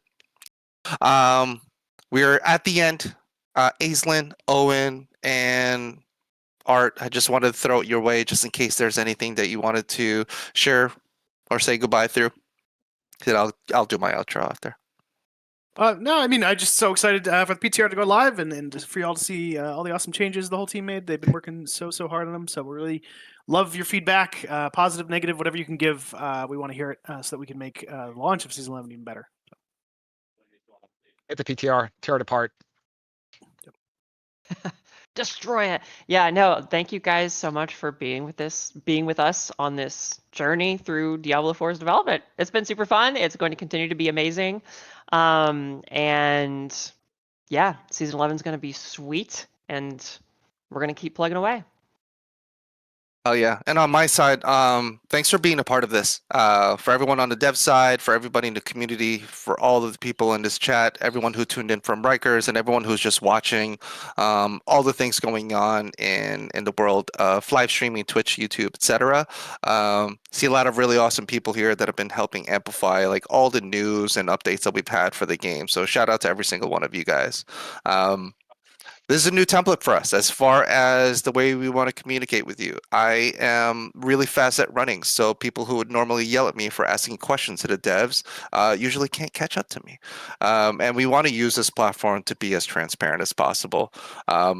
Expect soon, obviously, we'll have our developer updates. I think one thing that has kind of found its home in there as far as the topic has been learnings and things that we've taken in from PTR. So again, just reiterating like the appreciation and importance of like every piece of feedback that we get during the testing of PTR.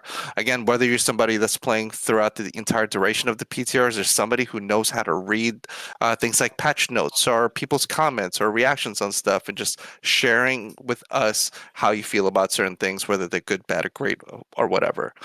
We appreciate you. If you like this format, just drop us a line. Let us know if there's things that we can improve on. Let us know. Same thing with the developer updates. There's a bunch of really cool people that work on those projects, and we want to figure out how to deliver the best over to the awesome, loving community.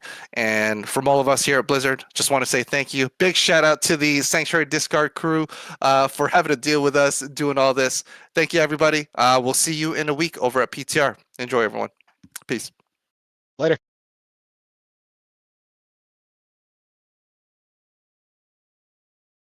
All right, well, that was very long. But lots of information to cover, really good information there. I am super excited. It's going to feel a lot different going into the next season. I will be level testing as soon as we get on, which will let us test their new renown changes, see how quickly we get to earn our skill points back. And fortunately, it's only 1. So, so really big updates. I have a lot of videos to work on. Yes, I do have a lot of videos to work on, and I also have to eat breakfast because it's only 10:30 a.m. and I've been on since 6:45 a.m. So this has been a long one, but the notes, I will have some videos coming out because this blog post was pretty extensive. So I'll have a general overview of just the changes that are coming. And no, there is not any, nothing coming to Season 11, unfortunately. So just a general overview of everything that's going to be coming, and I'll do some of the Barbarian changes, which doesn't look like a ton, at least not yet. There were some really great pain points that were addressed with the Barbarian, but also some ones that haven't been addressed either. So we'll touch on that too in another video. We'll break down, I'm going to do a general overview, and then I'll go down each of the systems, and we'll talk about that too. In separate videos, because there's a lot to unpack. So keep an eye out today for some of this guides here, and I'll keep everybody updated. We'll also talk about the PTR and how to get there. It's going to be right here, and we'll go over, I'll have a video on all of that stuff too as well. So we have a lot to do. But I got to see everybody's like initial thoughts. I think really people were kind of concerned about renown. I personally really like the leveling process, and having 12 skill points right away made it so that you didn't really feel like there was a point to leveling in the beginning. You just popped on your skill points and you just ran. And I know that people want to get to the end game as fast as possible, but back when you had to get to level 100, that leveling process felt meaningful, and it felt like there was a lot of purpose to it.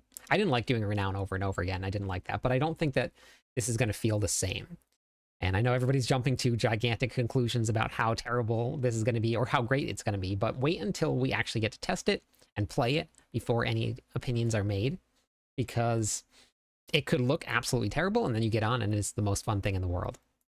So there was a lot of apprehension when the announcements were made about going from level 100 to level 60 and changing around the way the gear worked, and everybody thought it was going to be terrible, and it was not. It was really great changes. So they've been taking a lot of time because this has taken a long time to get updated. So I'm really hoping that people will give this a shot with an open mind. Don't go in closed-minded thinking that this is going to be absolutely terrible and I'm going to go in there and prove that point.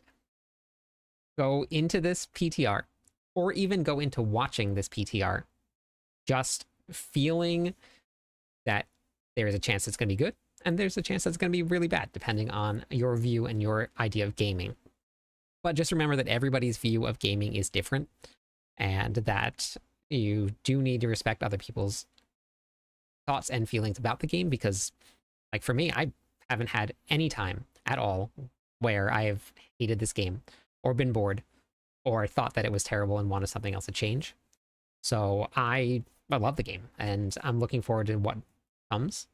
And what happens in the upcoming seasons. Now, there obviously is stuff that does need to change and stuff that we'll work on, but just remember, approach it in a way that everybody can have some constructive feedback and still feels like their opinions are okay to have if they like it or dislike it, either one, but just make sure that it's in a good, open-minded way that you're going to approach it, because either way, people want change.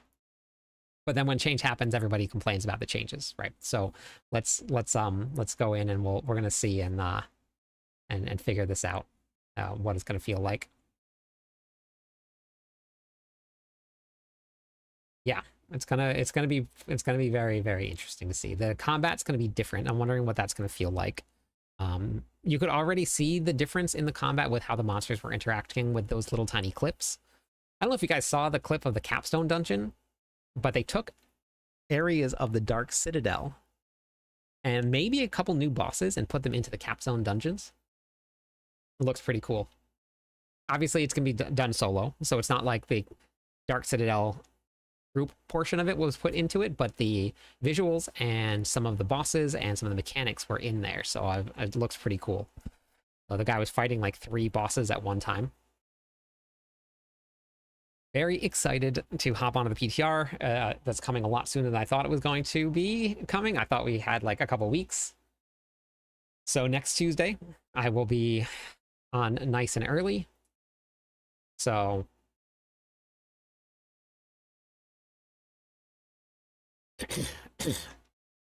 they didn't really say that there's any plans for it yet, but they are going to be exploring that option because of how much people liked Chaos Armor.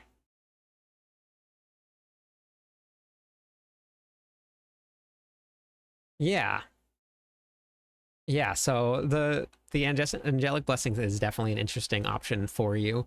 And it will take a great item that you already have that is already great and will either make it like really, really great, or it could add in so that it can't be damaged at all. So it's gonna be very interesting to see how it feels. But it will not make an item not usable, which I think is a good feature for people. I think that was the biggest part of it. People were like, well, now I can't use this item because I didn't hit my temper. So you always hit your tempers, you always get your masterworking done, and you have a chance to make that item really, really much better. Yep, so that's where the feedback is going to come from the PTR. I do think that having those really bad affixes in there and having really good affixes are going to be what makes it fun and exciting. So they do need some bad ones and some good ones. It can't all be good. So I don't know. We'll see. We'll have to give them some feedback on it, and what they feel like the system. So my dogs are barking at something, and I'm not too sure what.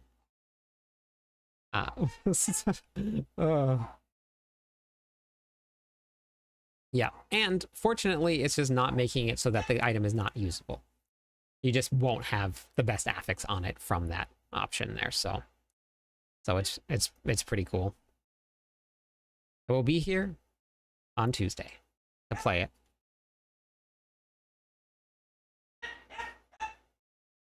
All right, so what if they made Baldur's a mythic item? Yeah, we'll see what happens. We'll see what happens. But I am going to go raid, so that I can go eat some food. I'm very hungry, so I'm gonna go do that, and then I'm gonna have some videos coming out. And after, so keep an eye out. They will be there on the YouTube page. You can check X for some updates. You can check the Discord. If you guys haven't joined Discord, hop into Discord with us here.